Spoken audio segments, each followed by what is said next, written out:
യം ശൈവാഃ സമുപാസതേ ശിവൈതി ബ്രഹ്മേതി വേദാന്തിനോ ബൗദ്ധാ ബുദ്ധ ഇതി പ്രമാണപടവഃ കർത്തേതി നൈയായികാഃ അർഹന്നിത്യഥ ജൈനശാസനരതാഃ കർമ്മേതി മീമാംസകാഃ സോയം വോ വിദധാതു വാഞ്ചിതഫലം ത്രൈലോക്യനാഥോ ഹരിഃ സോയം വോ വിദധാതു വാഞ്ചിതഫലം ത്രൈലോക്യനാഥോ ഹരിഃ.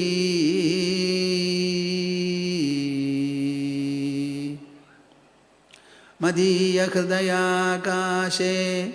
സദാനന്ദമയോ ഗുരുഃ ഉദേതു സതതം സമ്യക് അജ്ഞാനതിമിരാരുണഃ.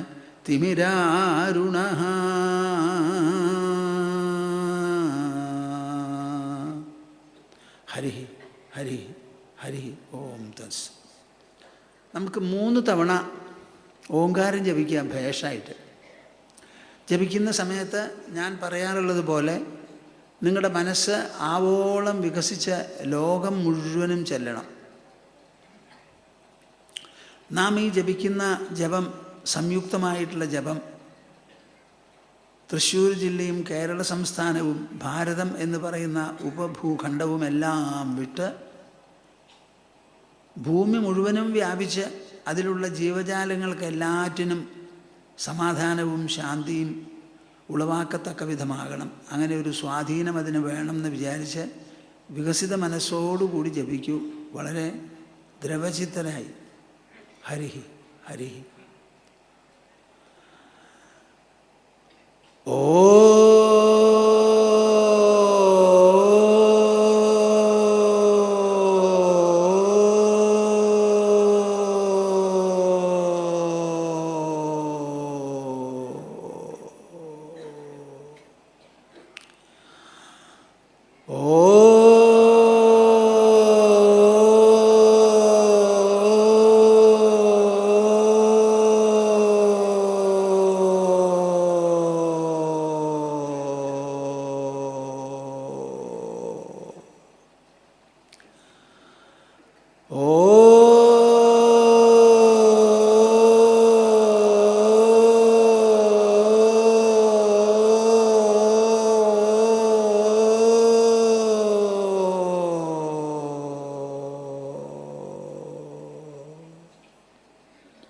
ഹരിഹി ഓം തത്സ്.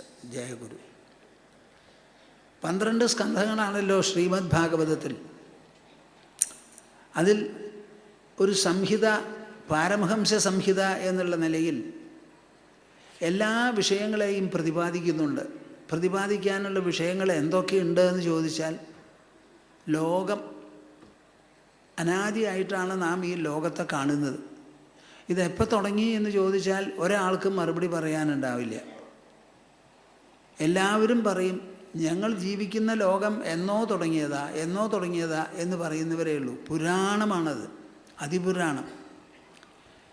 ആ ലോകത്തിലാണ് നമ്മുടെ സംഭവം എന്ന് പറഞ്ഞാൽ ശരീരത്തിൻ്റെ ജന്മമുണ്ടായിട്ടുള്ളത്.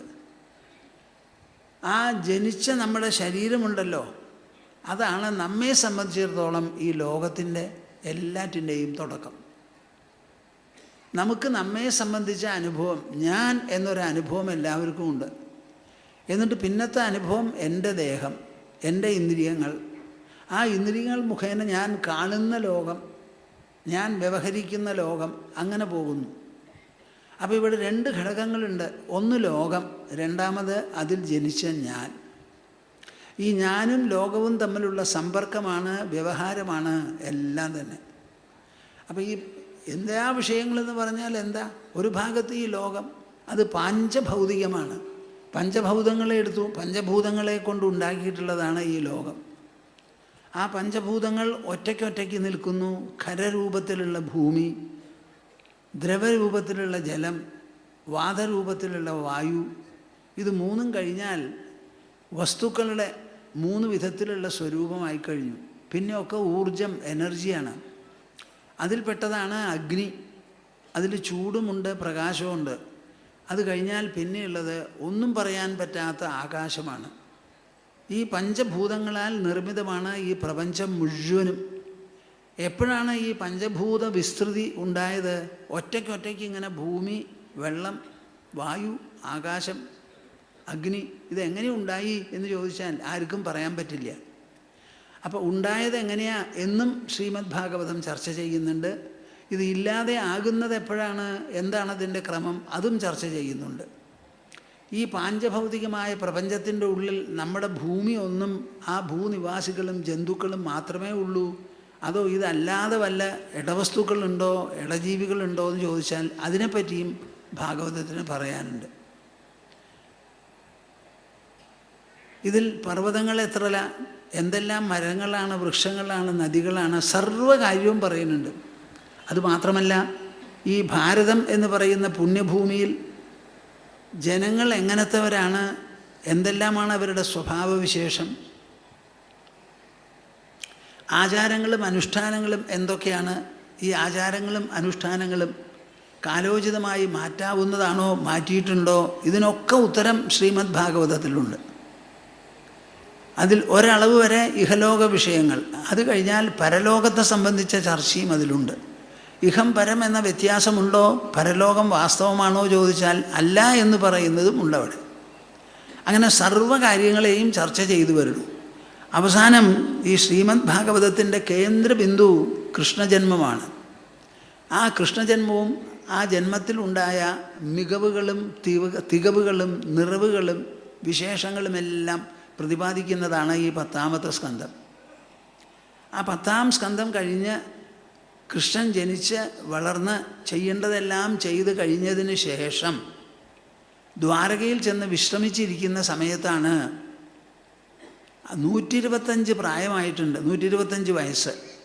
നമ്മൾ സാധാരണ പറയും 60-നപ്പുറം പിറുപിറുപ്പ് എന്ന്. 60 കഴിഞ്ഞാൽ പിന്നെ മനുഷ്യർക്ക് പിറുപിറുപ്പായി, എല്ലാവരെക്കുറിച്ചും കംപ്ലൈൻറ്റും വിഷമമാണ്.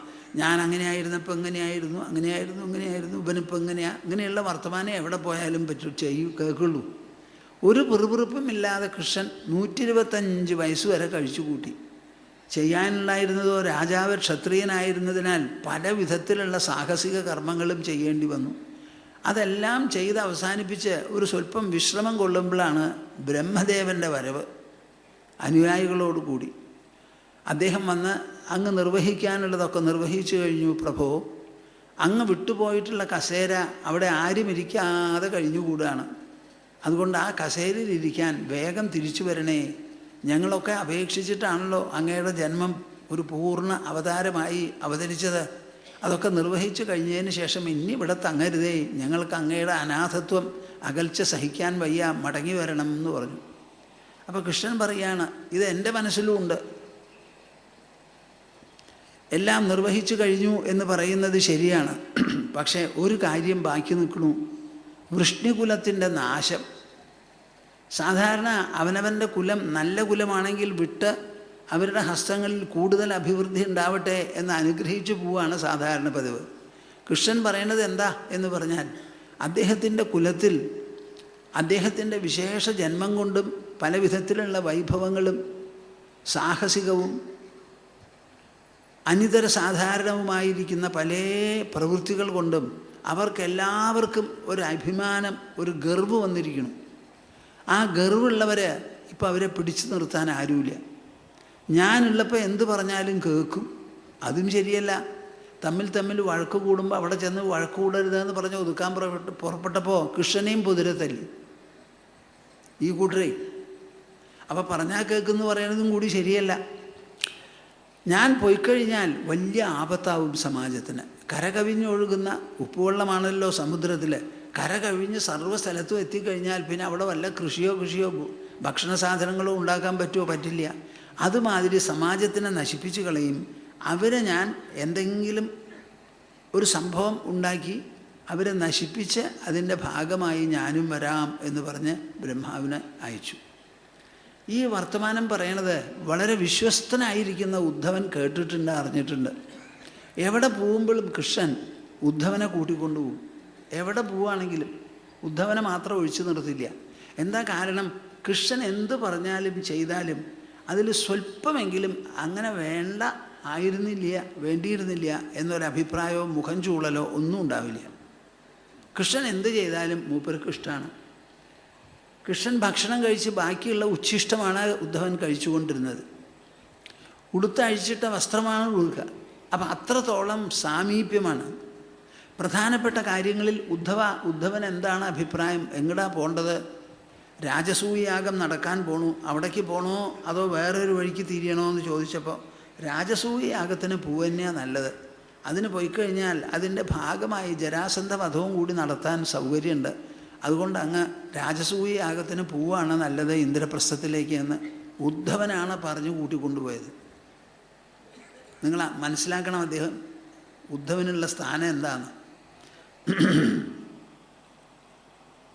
ആ ഉദ്ധവൻ ഇത് കേട്ടിട്ട് വന്ന് പറയുകയാണ്, അയ്യോ എന്താ അത് കഥ,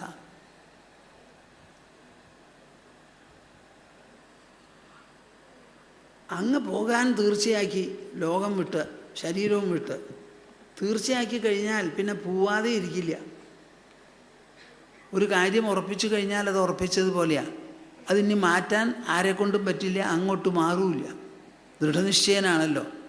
അപ്പോൾ പോവാൻ പുറപ്പെട്ടു അങ്ങ് എന്ന് കേട്ടിട്ട് എനിക്ക് വല്ലാത്ത വിഷമം എത്രയാണെന്ന് പറയാൻ പറ്റില്ല. അപ്പോൾ എനിക്ക് എന്താ വേണ്ടത് എന്ന് ചോദിച്ചാൽ ഞാൻ ചുരുക്കി പറയാമെന്ന്. നിങ്ങളെല്ലാവരും ഇത് വളരെ ശ്രദ്ധിച്ച് കേൾക്കണം. നിങ്ങളോട് എത്ര പ്രവക്താക്കൾ ഈ ശ്ലോകം പറഞ്ഞു കേൾപ്പിച്ചിട്ടുണ്ട്, നിങ്ങളെക്കൊണ്ട് ചൊല്ലിച്ചിട്ടുണ്ട് എന്ന് എനിക്കറിയില്ല. പക്ഷേ ശ്രീമദ് ഭാഗവതം വായിക്കുന്നവരോ കേൾക്കുന്നവരോ എന്തെങ്കിലും തരത്തിൽ പരിചയപ്പെടുന്നവരോ ആണെങ്കിൽ ഉദ്ധവൻ ഈ പറഞ്ഞ ആ ശ്ലോകമുണ്ടല്ലോ, ആ നിവേദനം, അതായിരിക്കും അവരുടെ മനസ്സിലെപ്പോഴും. ഉദ്ധവൻ അത് കേട്ട് കൃഷ്ണൻ്റെ അടുത്ത് പറയുകയാണ്, നാഹം തവാഘ്രികമലം ക്ഷണാർദ്ധമപി കേശവ ത്യക്തും സമുത്സഹേനാഥ സ്വധാമ നയമാമപി. ഇതാണ് ഒരു ഭക്തൻ എന്നുള്ള നിലയ്ക്ക് നിങ്ങൾക്ക് എല്ലാവർക്കും മനസ്സിൽ അനുധാവനം ചെയ്യാനുള്ള 4 വരികളാണത്. നാഥ നിൻ പാദപത്മങ്ങൾ ക്ഷണാർദ്ധം വിട്ടകന്നിടാൻ ശക്തനല്ലിവനെന്നെയും സ്വധാമം പൂക്കുകേശവ. മലയാളത്തിൽ തർജ്ജമ ചെയ്താൽ അതിങ്ങനെയായിരിക്കും, നാഥ നിൻ പാദപത്മങ്ങൾ ക്ഷണാർദ്ധം വിട്ടകന്നിടാൻ ശക്തനല്ലിവനെന്നെയും സ്വധാമം പൂക്കുകേശവ. ഭഗവാനോട് നമുക്ക് പറയാനുണ്ടാവേണ്ടത് ഇതാവണം. നാഹം തവാഘ്രികമലം ക്ഷണാർദ്ധമിപകേശവ ക്ഷണാർദ്ധമപി കേശവ ത്യക്തും സമുത്സഹേനാഥ സ്വധാമ നയമാമപി. ഞാൻ ചൊല്ലിത്തന്നാൽ നിങ്ങളൊക്കെ ചൊല്ലുമോ? ആ മനസ്ഥിതി വിടുമോ? അതോ ഞങ്ങൾക്ക് അത്രയ്ക്ക് ആയിട്ടില്ല, എപ്പോൾ പറയില്ല എന്നാണോ തോന്നുന്നത്? ഇന്നല്ലെങ്കിൽ നാളെ ആയിക്കോട്ടെ. നാഹം തവാഘ്രികമലം നാഹം തവാഘ്രികമലം ക്ഷണാർദ്ധമപി കേശവ ക്ഷണാർദ്ധമപി കേശവ ത്യക്തും സമുത്സഹേനാഥ ത്യക്തും സമുത്സഹേനാഥ സ്വധാമനയമാമപി സ്വധാമ നയ മാമപി.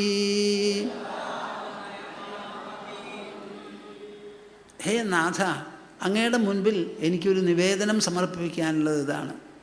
ബ്രഹ്മാവ് വന്നതും ഇവിടെ ഉണ്ടായ സംവാദവുമെല്ലാം ഞാൻ നല്ല പോലെ കേട്ടു. അങ്ങ് ശരീരവും ലോകവും വിട്ട് പോവുകയാണെന്ന് മനസ്സിലായി. ഞാൻ അനാഥനാ. എനിക്ക് ഇത്രനാളും അങ്ങയുടെ കൂടെയുള്ള ദേഹസാമീപ്യം, ഐന്ദ്രിയ ലെവലിലെ തലത്തിലുള്ള സംസർഗം, അതായിരുന്നു എൻ്റെ ജീവിതം.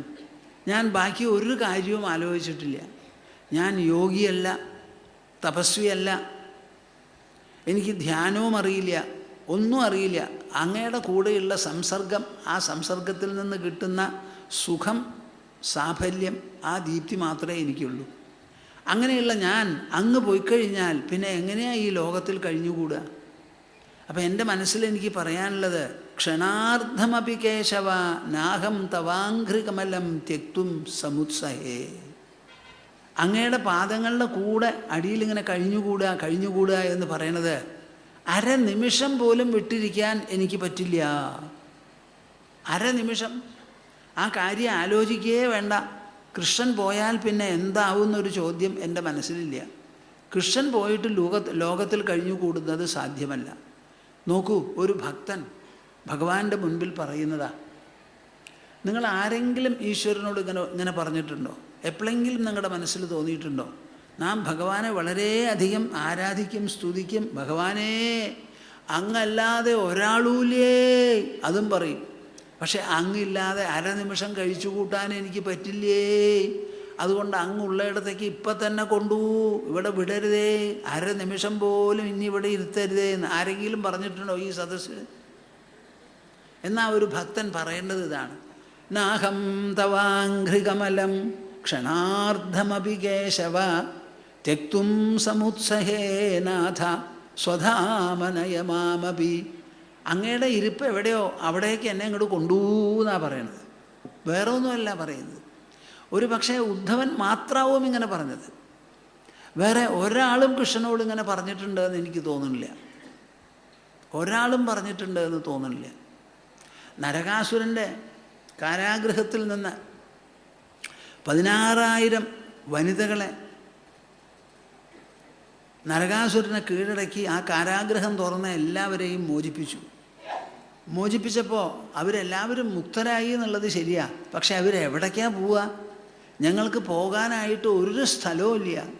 ഞങ്ങൾ തിരിച്ചു പോയാൽ അച്ഛനമ്മമാർ ഞങ്ങളെ വേണ്ടതുപോലെ സ്വീകരിക്കും എന്ന് വിചാരിക്കരുത്. എന്താ, പരപുരുഷൻ്റെ കൂടെ വേറെ ഒരു പുരുഷൻ്റെ കൂടെ വിവാഹം കഴിയാത്ത കുട്ടികൾ പോയി എന്ന് പറഞ്ഞാൽ അവർക്ക് വലിയ ഒരു ച്യുതിയാണത്. അതിൽ നിന്ന് രക്ഷപ്പെടാൻ പറ്റില്ല. തീപ്പൊള്ളിയത് മാതിരിയാണ്, ആ പൊള്ളലവിടെ ഉണ്ടാവും. അതുകൊണ്ട് കുടുംബക്കാരും ഞങ്ങളെ സ്വീകരിക്കില്ല. അപ്പോൾ ക്ഷാത്രധർമ്മം അനുസരിച്ച് ഞങ്ങൾക്ക് പറയാനുള്ളത്, അങ്ങ് ഞങ്ങളുടെ എല്ലാമായി തീരണം, ഞങ്ങളെ കല്യാണം കഴിക്കണം എന്നാണ്. കൃഷ്ണൻ എന്താ മറുപടി? ഒരു മറുപടിയില്ല, മിണ്ടിയില്ല. മനസ്സുകൊണ്ടാകട്ടെ എന്ന് തീരുമാനിച്ചു, സ്വീകരിച്ചു, പല്ലക്ക് വിളിച്ചു, എല്ലാവരെയും പറഞ്ഞയച്ചു ദ്വാരകയ്ക്ക്.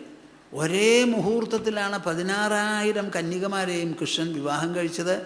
എല്ലാ കന്യകമാർക്കും ഓരോരുത്തർക്കും താലി കെട്ടാനായി ഓരോ കൃഷ്ണനുണ്ടായിരുന്നു ഒരേ മുഹൂർത്തത്തിൽ. അങ്ങനെയാണ് അവർ പറഞ്ഞത്. ഉദ്ധവനിവിടെ പറഞ്ഞതൊന്ന് വേറെയാ. അങ്ങയെ വിട്ട് അരനിമിഷം പോലും ഇരിക്കാൻ എനിക്ക് സാധിക്കില്ല. അതുകൊണ്ട് എന്തു വേണം? എന്നെയും കൊണ്ടുപോകണം അങ്ങയുടെ പാർപ്പിടത്തിലേക്ക്, എന്നെയും കൊണ്ടുപോകണം. കൃഷ്ണൻ വല്ലാതെയായില്ലോപ്പാ, ഇതെന്ത് ഗ്രഹപ്പഴയത്? നമ്മൾ പോകുമ്പോൾ ഒരാളെ കൊണ്ടുപോകാൻ ആരെങ്കിലും സാധിക്കുമോ? ചിലപ്പോൾ ഇരട്ടപ്രസവം എന്നൊക്കെ നമ്മൾ കേൾക്കാറുണ്ട്. പോകുന്ന സമയത്ത് ഇരട്ട മരണം. ഒരാൾ പോകുമ്പോൾ നീയും വാ, ഞാനും നീയും കൂടി പോയിക്കളയാന്ന് പറഞ്ഞ് എവിടേക്കാണ് ഈ പോണത്? മരണം നമ്മൾ അറിഞ്ഞുകൊണ്ട് സംഭവിക്കുന്നതാണോ? ഞാനിതാ മരിക്കുന്നു, ആരെങ്കിലും കൂടെ വരുന്നുണ്ടോ, ഇന്നാ പുറപ്പെട്ടോളൂ, വേഷം മാറിക്കോളൂ എന്നൊക്കെ പറയാറുണ്ടോ? അങ്ങനെ ഇല്ലല്ലോ. നമുക്കറിയില്ല. പ്രാണൻ അങ്ങോട്ട് നിന്നു, ഇത്രയേ ഉള്ളൂ. ആൾ പോകണ്ടോ എന്നുള്ള കാര്യം വേറെ. അപ്പോൾ കൃഷ്ണൻ ഇങ്ങനെ പറഞ്ഞപ്പോൾ എന്താ ചെയ്യുക? ഒരു പക്ഷേ ആലോചിച്ച് കാണും, അയ്യോ ഇതൊരു വലിയ പുതിയ അപേക്ഷയാണല്ലോ, എന്ത് ചെയ്യണം എന്ന്. കൃഷ്ണനോട് ഇത് പറഞ്ഞപ്പോൾ കൃഷ്ണൻ ചിരിച്ചുകൊണ്ട് സംസാരിക്കാൻ ആരംഭിച്ചു. ശരിയാണ് ഉദ്ധവൻ പറയുന്നത്. ഈ ലോകത്തിന് കാര്യമായ ഒരു മാറ്റം വരാൻ പോണു. കലിയുഗത്തിൻ്റെ തുടക്കമായി, ദ്വാപരയുഗത്തിൻ്റെ അവസാനമാണ്. കൃതയുഗത്തിൽ എല്ലാവരും കൃതകൃത്യന്മാരായിരുന്നു. ആരോടും ഒന്നും പറയേണ്ട ആവശ്യമില്ല. അവരവരുടെ കൃത്യങ്ങളും കർത്തവ്യങ്ങളും എന്തോ അത് അറിഞ്ഞ് എല്ലാവരും ചെയ്യും. ഒരു പൈസ കൂടുതൽ കൊടുത്താൽ മേടിക്കില്ല. കുറവാണെങ്കിൽ ഒരു പക്ഷേ ചൂണ്ടിക്കാട്ടിയെന്ന് വരാം. അധികം മേടിക്കുക ആ ചോദ്യമില്ല. കളവ് ചതി ഇതൊന്നുമില്ല. അങ്ങനെയുള്ള ഒരു കാലമായിരുന്നു. പക്ഷേ കാലത്തിൻ്റെ ആ പ്രയാണത്തിൽ നല്ലത് ചീത്തയാവും, ചീത്ത പിന്നെ നല്ലതും ആവും. അപ്പോൾ നല്ലതാണെങ്കിൽ ആ നന്മയിൽ കലർപ്പ് വരണതാണ് കാലത്തിൻ്റെ പണി. അപ്പോൾ കൃതയുഗം കഴിഞ്ഞു, ത്രേതായുഗമായി. അപ്പോൾ അവർ തന്നെത്താനെ കൃതകൃത്യത എന്നുള്ള നില മാറി. ആരെങ്കിലും ശാസിച്ച് പറയണം, ശക്തൻ തമ്പുരാൻ ഉണ്ടായിരുന്നല്ലോ അതേപോലെ നിങ്ങളെല്ലാം വേണ്ടതുപോലെ നടക്കണം, നടന്നില്ലെങ്കിൽ എൻ്റെ വാളുണ്ട് എന്ന് പറയാൻ ഒരാളുണ്ടെങ്കിൽ എല്ലാവരും ശരിയായി നടക്കും. മനുഷ്യരത് സ്വാഗതം ചെയ്യുകയും ചെയ്യും. അപ്പോൾ ത്രേതായുഗം ആകുമ്പോഴേക്കും നമുക്ക് രാജശാസന, ആജ്ഞ, രാജാജ്ഞ, ചക്രവർത്തിയുടെ ആജ്ഞ ഇതൊക്കെ ആവശ്യമായി തീർന്നു. ഇപ്പം നല്ല നടപ്പുണ്ടായിരുന്നു. ദ്വാപരയുഗം വന്നപ്പോൾ അങ്ങനെയുള്ള ആജ്ഞയ്ക്കും വശംവദരല്ല ജനങ്ങൾ എന്നായി. അതിൻ്റെ പ്രത്യക്ഷ ദൃഷ്ടാന്തമാണ് കുരുസദസ്സിൽ, തുറന്ന സദസ്സിൽ ഏകവസ്ത്രം ധരിച്ചിരുന്ന ദ്രൗപദിയുടെ ആ സാരിയിൽ കിടന്ന് ദുശാസനൻ പിടിച്ചത്. ലോകത്തിൽ ഒരിക്കലും ചിന്തിക്കാൻ പറ്റാത്തൊരു പ്രവൃത്തിയാണ് അവിടെ നടന്നത്. അത്രത്തോളം മനുഷ്യൻ്റെ മനസ്സ് മാറിക്കഴിഞ്ഞു, പാളം തെറ്റിക്കഴിഞ്ഞു. അതിൽ നിന്ന് രക്ഷിക്കാൻ ആരുണ്ടായിരുന്നു? ഭർത്താക്കന്മാർ 5 പേരും ദാസ്യത്തിലാണ്. ഭീഷ്മർ മുതലായവരെല്ലാം നിസ്സഹായരായി നോക്കി നിന്നേ ഉള്ളൂ. അപ്പോൾ ദ്രൗപദിയെ രക്ഷിക്കാൻ ആരും ഉണ്ടായിരുന്നില്ല. അപ്പോൾ അവർ തന്നെ തർക്കം എന്ന് പറഞ്ഞാൽ തർക്കത്തിൻ്റെ പരമാവധി കാർക്കശ്യമാണ് അവിടെ അവതരിപ്പിച്ചത്.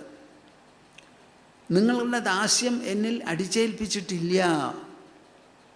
എൻ്റെ ഭർത്താവ് പന്തയം വെച്ച് സ്വയം നഷ്ടപ്പെട്ടതിന് ശേഷമാണ് അദ്ദേഹത്തിനെ കൊണ്ട് എന്നെ പന്തയം വെപ്പിച്ചത്. അപ്പോൾ എന്നെ പന്തയം വെപ്പിച്ചപ്പോൾ നിങ്ങൾ പറഞ്ഞു എനിക്കിനി ഒന്നുമില്ല, എല്ലാം കഴിഞ്ഞില്ലേ എന്ന് ചോദിച്ചപ്പോൾ ഭാര്യയുണ്ട് അവിടെ, ദ്രൗപദി എന്ന് പറഞ്ഞു. അപ്പം നിങ്ങളുടെ ദൃഷ്ടിയിൽ ഞാൻ സ്വതന്ത്രയായിരുന്നു.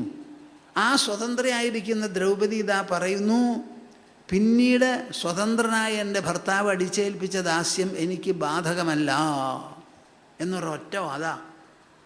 ആ വാദത്തിൻ്റെ മുൻപിൽ നിറഞ്ഞ കുരുസദസ്സ് മുഴുവനും മുട്ടുകുത്തി. ഒറ്റ ആൾക്കും ഒരു മറുപടിയും പറയാനില്ല.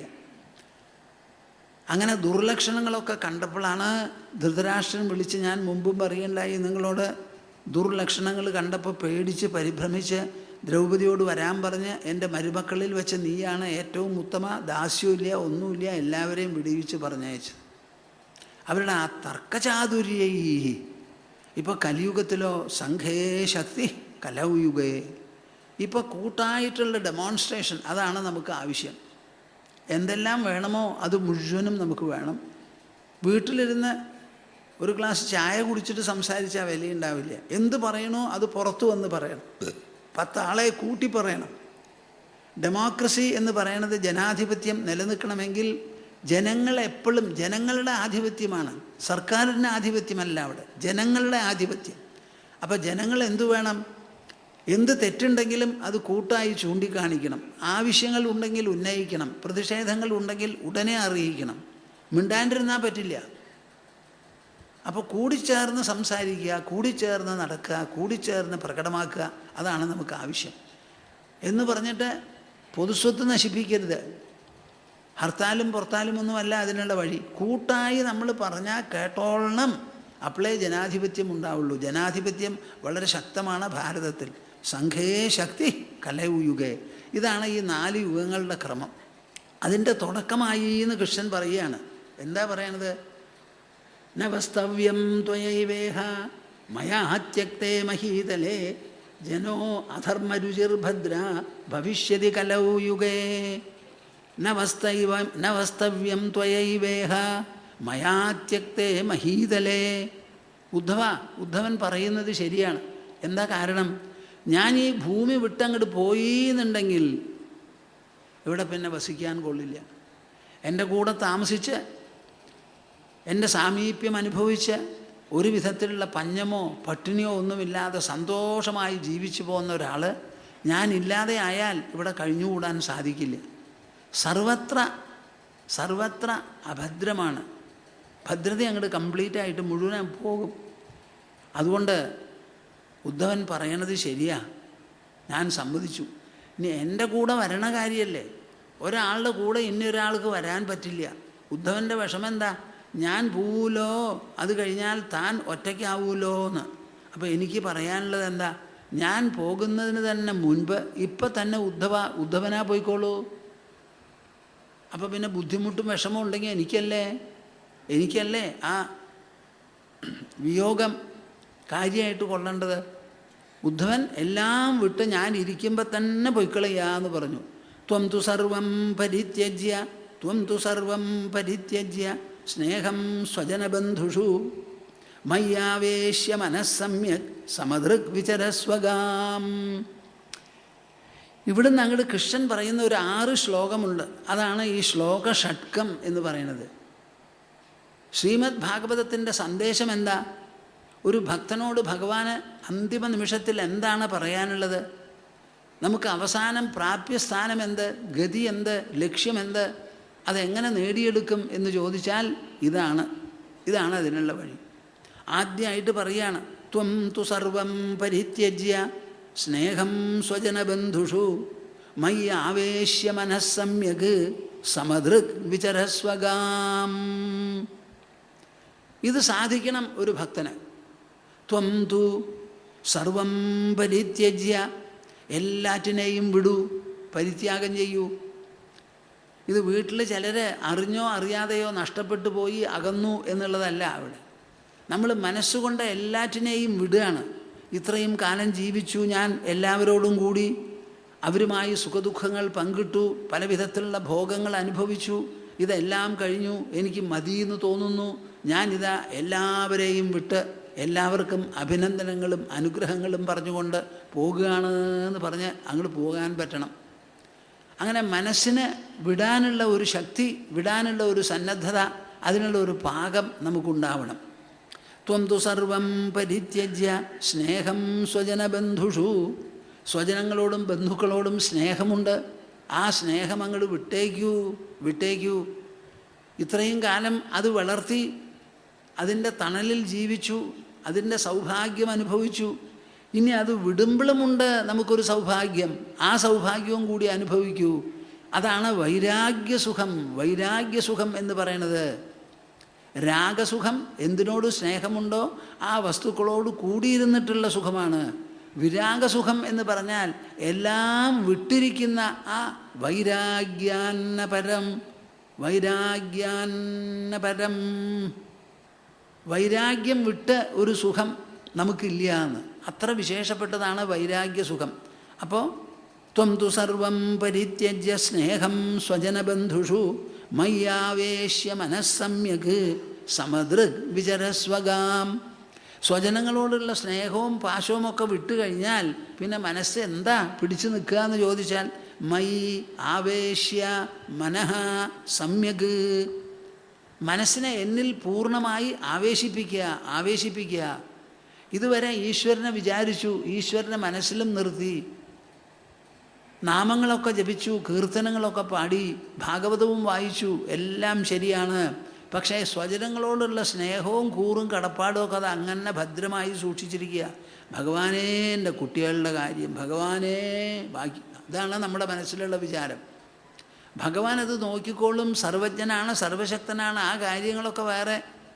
അപ്പോൾ ഭഗവാനോട് നമ്മൾ വിലാപരൂപത്തിൽ പോലും പറയുന്നത് എൻ്റെ കാര്യങ്ങൾ എന്നാണ്. അതങ്ങോട്ട് വിട്ടിട്ട് എന്തു വേണം? മൈ ആവേശ്യ മനസ്സമ്യക്. ഭഗവാനിൽ പൂർണ്ണമായി മനസ്സിനെ ആവേശിപ്പിക്കണം. എല്ലാവരെയും എല്ലാറ്റെയും മനസ്സാ വിട്ട് മനസ്സിനെ പൂർണ്ണമായി ഭഗവാനിൽ ആവേശിപ്പിച്ച് സമദൃക് വിചരസ്വഗാം. സമബുദ്ധിയോടുകൂടി ഈ ഭൂമിയിൽ സഞ്ചരിക്കണം. സമബുദ്ധി എന്ന് പറയുന്നത് എന്താ? എല്ലാറ്റിലും ഒരുപോലെ ഈശ്വരൻ പരിലസിക്കുന്നു. ഇവിടെ ഉച്ചനീചത്വമില്ല, ജീവികൾ തമ്മിലുള്ള വ്യത്യാസമില്ല. പാമരൻ, വിദ്വാൻ, ധനികൻ, ദരിദ്രൻ, നല്ലവൻ, പൊല്ലാത്തവൻ, ഇങ്ങനെയുള്ള വ്യത്യാസങ്ങളൊന്നുമില്ല. ഉറുമ്പിലും ആനയിലും കീടത്തിലും പക്ഷിയിലും എല്ലാറ്റിലും തന്നെ ഒരുപോലെ ഈശ്വരൻ്റെ അധിവാസമാണ്. ഈ ശരീരം മുഴുവൻ രൂപപ്പെടുത്തിയിട്ടുള്ളത് ഈശ്വര ചൈതന്യം ഉള്ളിലുള്ള ജീവനാണ്. ആ ജീവൻ എല്ലാറ്റിലും ഒരുപോലെയുണ്ട്. ശരീരത്തിൻ്റെ പ്രകൃത വ്യത്യാസങ്ങൾ അതിനെ ബാധിക്കുന്നില്ല എന്നിങ്ങനെ സമദൃഷ്ടിയോടുകൂടി ഗാം വിചരസ്വ. ഭൂമിയിൽ എല്ലായിടത്തും സഞ്ചരിക്കൂ. അവനവൻ്റെ ദേശത്തുള്ളപ്പോൾ, സ്വദേശത്തുള്ളപ്പോഴാണ് സ്വദേശം, എൻ്റെ വീട്, എൻ്റെ കുടി, എൻ്റെ ആൾക്കാർ എന്നുള്ളൊരു തോന്നൽ. അതൊക്കെ ഒരു തരത്തിലെ ആവലാതിയും വടംവലികളുമാണ് മനസ്സിൽ സൃഷ്ടിക്കുന്നത്. അതൊക്കെ വിട്ട് ഈശ്വരനിൽ മാത്രം മനസ്സിനെ വ്യഗ്രമാക്കി നിർത്തി അങ്ങോട്ട് സഞ്ചരിക്കൂന്ന്. ത്വം തു സർവം പരിത്യജ്യ സ്നേഹം സ്വജനബന്ധുഷു മയ്യാവേശ്യ മനസ്സമ്യക് സമദൃക് വിചരസ്വഗാം. ഇങ്ങനെ ഒരു പരിത്യാഗം സാധിക്കുമോ? സാധിക്കും. അതിനുള്ള സമയം വരുമ്പോൾ അതിനപ്പുറവും നമുക്ക് സാധിക്കും. അത് സാധിക്കാനുള്ള ഒരു അടിസ്ഥാന ശില എന്താണെന്ന് ചോദിച്ചാൽ അവിടെയാണ് ഈ വേദാന്തവും അവിടെയാണ് ഈ മായാവിലാസവും ഒക്കെ വരുന്നത്. യദിദം മനസാ വാച ചക്ഷുർഭ്യാം ശ്രവണാദിഭിഃ നശ്വരം ഗൃഹ്യമാണം ച വിദ്ധി മായാമനോമയം. കേൾക്കുന്നുണ്ടോ നിങ്ങൾ? എൻ്റെ കൂടെയുണ്ടോ? ഇത് കേൾക്കാൻ ഇഷ്ടമാണോ? യദിദം മനസാ വാച ചക്ഷുർഭ്യാം ശ്രവണാദിഭിഃ. യദിദം, ഇവിടെ എന്തൊക്കെയുണ്ടോ? എന്തുണ്ട്? ഇവിടെ ഉള്ളതല്ല പ്രമാണം. നമുക്ക് എന്തെല്ലാം അനുഭവപ്പെടുന്നു എന്നുള്ളതാണ് ചോദ്യം. നമുക്ക് അനുഭവിക്കാനുള്ള മാധ്യമങ്ങൾ ഏതാ? 5 ഇന്ദ്രിയങ്ങൾ. കണ്ണുകൊണ്ട് കാണാൻ, രൂപവും ആകൃതിയും മനസ്സിലാക്കാൻ, ചെവി കൊണ്ട് ശബ്ദങ്ങളുടെ വ്യത്യാസങ്ങൾ മനസ്സിലാക്കാൻ, മൂക്കുകൊണ്ട് മണത്തറിയാൻ, വാസനിച്ചറിയാൻ, നാവ് കൊണ്ട് രുചിച്ച്, ത്വക്ക് സ്പർശിച്ച്. അപ്പം നമ്മൾക്ക് 5 ഇന്ദ്രിയങ്ങളുള്ളത് കൊണ്ട് ആ ഇന്ദ്രിയങ്ങളെ പ്രവർത്തിപ്പിച്ച് ആ പ്രവർത്തനങ്ങളിലൂടെ ലോകം 5 തരത്തിലാണെന്ന് അറിയുന്നതൊഴികെ ഈ ലോകം ഇന്ന തരത്തിലാണെന്ന് നമുക്ക് മനസ്സിലാക്കാൻ പറ്റില്ല. നമ്മുടെ കണ്ണ് കാണിക്കുന്ന നിറങ്ങളെ നമുക്ക് അറിയുള്ളൂ. അത് വിട്ടൊരു നിറത്തിനെ പറ്റി നമുക്ക് കണ്ടുപിടിക്കാൻ പറ്റില്ല. അപ്പം നിറം വാസ്തവത്തിൽ നമ്മുടെ കണ്ണുണ്ടാക്കുന്നതോ അതോ വസ്തുക്കളിൽ സ്വതസിദ്ധമായിട്ടുണ്ടോ എന്ന് ചോദിച്ചാൽ ഇല്ല. നമ്മുടെ കണ്ണാണ് നിറം രചിക്കുന്നത്. പ്രകാശകിരണങ്ങൾ ഓരോന്നിലും വന്ന് വീണു. അത് പ്രതിഫലിച്ചും പ്രതിബിംബിച്ചും നമ്മുടെ കോർണിയയിൽ വന്ന് തട്ടുന്ന സമയത്ത് കണ്ണാണ് നിശ്ചയിക്കുന്നത് ഇന്ന നിറങ്ങളാണെന്ന്. അപ്പം കണ്ണിൻ്റെ ഭാഷയാണ് നിറം, അല്ലാണ്ട് വസ്തുക്കളുടെ അല്ല. സമ്മതിച്ചോ? മനസ്സിലായവർ കൈയൊന്ന് പൊന്തിക്കാൻ. ചിലരൊക്കെ പൊന്തിക്കാത്തവരുണ്ട്. കണ്ണാണ് നിറത്തിൻ്റെ നിർമ്മാതാവ്, ശബ്ദത്തിൻ്റെ നിർമ്മാതാവ് ചെവിയാണ്, രുചിച്ചറിയുന്നത് നാവ്, വാസനിച്ചറിയുന്നത് മൂക്ക്, തൊട്ടറിയുന്നത് ത്വക്ക്. ഈ 5 ഇന്ദ്രിയങ്ങളുടെ രചനയാണ് ലോകം. ഇത് വിട്ടൊരു ലോകമില്ല. നമുക്ക് 5 ഇന്ദ്രിയങ്ങളില്ല എന്നിരിക്കട്ടെ, ആ ലോകമില്ല, പിന്നെ ഒരു ലോകവും ഇല്ല. കണ്ണ് പോയാൽ നിറമില്ല, ചെവി പോയാൽ ശബ്ദമില്ല, മൂക്ക് പോയാൽ വാസനയില്ല, നാവ് പോയാൽ രുചിയില്ല, ത്വക്ക് പോയാലോ? ഇപ്പോൾ സൂക്കേട് വന്ന നാവിൽ കോട്ടിങ്ങൊക്കെ വന്നു കഴിഞ്ഞാൽ നിങ്ങൾക്ക് ഒരു ഭക്ഷണവും പിടിക്കാതെ ആവണു. ഭക്ഷണങ്ങളൊക്കെ ഉണ്ട്, അതിന് മുമ്പ് രുചി ഉണ്ടായിരുന്നു. ഇപ്പോൾ രുചി എവിടെ പോയി? നാവാണത് വരുത്തി തീർക്കുന്നത് മുഴുവനും. അത് നമ്മുടെ അനുഭവത്തിൽപ്പെട്ടതാണല്ലോ. അപ്പം ഈ കാണുന്നത് മുഴുവൻ സ്വജനങ്ങളെ വിട്ടു പോകാനുള്ള ശക്തി എങ്ങനെ ഉണ്ടാവും? നമ്മുടെ ബുദ്ധി കൊണ്ട് തത്വം ആലോചിച്ച് മനസ്സിലാക്കണം. കൃഷ്ണൻ അരുമയോടുകൂടി പറയുകയാണ് ഉദ്ധവനോട്, ഈ കാണുന്നത് മുഴുവനും എന്തെല്ലാം മനസ്സുകൊണ്ടോ വാക്കുകൊണ്ടോ ചക്ഷുർഭ്യാം കണ്ണുകൾ കൊണ്ടോ ശ്രവണാദിഭിഃ ചെവി മുതലായിട്ടുള്ള ഇന്ദ്രിയങ്ങൾ കൊണ്ടോ ഗ്രഹിക്കുന്നുണ്ടോ? ഇവിടെ ഇന്ദ്രിയങ്ങൾ മുഖേന അല്ലെങ്കിൽ മനസ്സിൽ പൊന്തിവരുന്ന ചിന്തകൾ, പ്രതീതികൾ, പ്രത്യയങ്ങൾ, ആശയങ്ങൾ, രൂപഭേദങ്ങൾ എന്തെല്ലാം ഉണ്ടോ അത് മുഴുവനും നശ്വരം, നശിക്കുന്നതാണ്, ക്ഷണികമാണ്, ഗൃഹ്യമാണം ച, നാം ഗ്രഹിച്ചുണ്ടാക്കുന്നതല്ലാതെ വസ്തുക്കൾക്ക് സ്വതസിദ്ധമായിട്ട് ഒരു നിറവുമില്ല, ഒരു മണവുമില്ല, ഒരു ഗുണവുമില്ല. നമ്മുടെ ഇന്ദ്രിയങ്ങളുടെ മുൻപിലാണിത് മുഴുവനും വിരിയുന്നത്. ഇന്ദ്രിയങ്ങളാണ് രചയിതാക്കൾ. ഗൃഹ്യമാണം ച വിദ്ധി, അതിനെ അതേ രൂപത്തിൽ മനസ്സിലാക്കൂ. ഈ ലോകമുണ്ടോ? ഇല്ല. ഉണ്ടാവണത് എപ്പോഴാണ്? നമുക്ക് ഇന്ദ്രിയങ്ങളുള്ളപ്പോഴാണ്.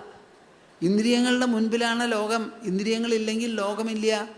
അപ്പോൾ ഇന്ദ്രിയങ്ങളാണ് ഇതിന് മുഴുവനും കാരണം എന്ന് മനസ്സിലാക്കൂ. ഇന്ദ്രിയങ്ങൾ രചിച്ചത് ലോകമാണോ? നിങ്ങൾ ഗർഭാശയത്തിൽ അമ്മയുടെ ഗർഭത്തിൽ ഒരു കുട്ടിയായി ഒരു ബീജമായിരുന്ന സമയത്ത് ആ ബീജം വളരാൻ വേണ്ടി അമ്മ എന്തെങ്കിലും ചെയ്തോ? അച്ഛൻ എന്തെങ്കിലും ചെയ്തോ? ലോകത്തിലുള്ള സൂര്യചന്ദ്രന്മാരോ ഏതെങ്കിലും ദേവീദേവന്മാരോ വല്ലതും അവിടെ കിടന്ന് വല്ല അനുഗ്രഹങ്ങളും തന്നോ ഇല്ല.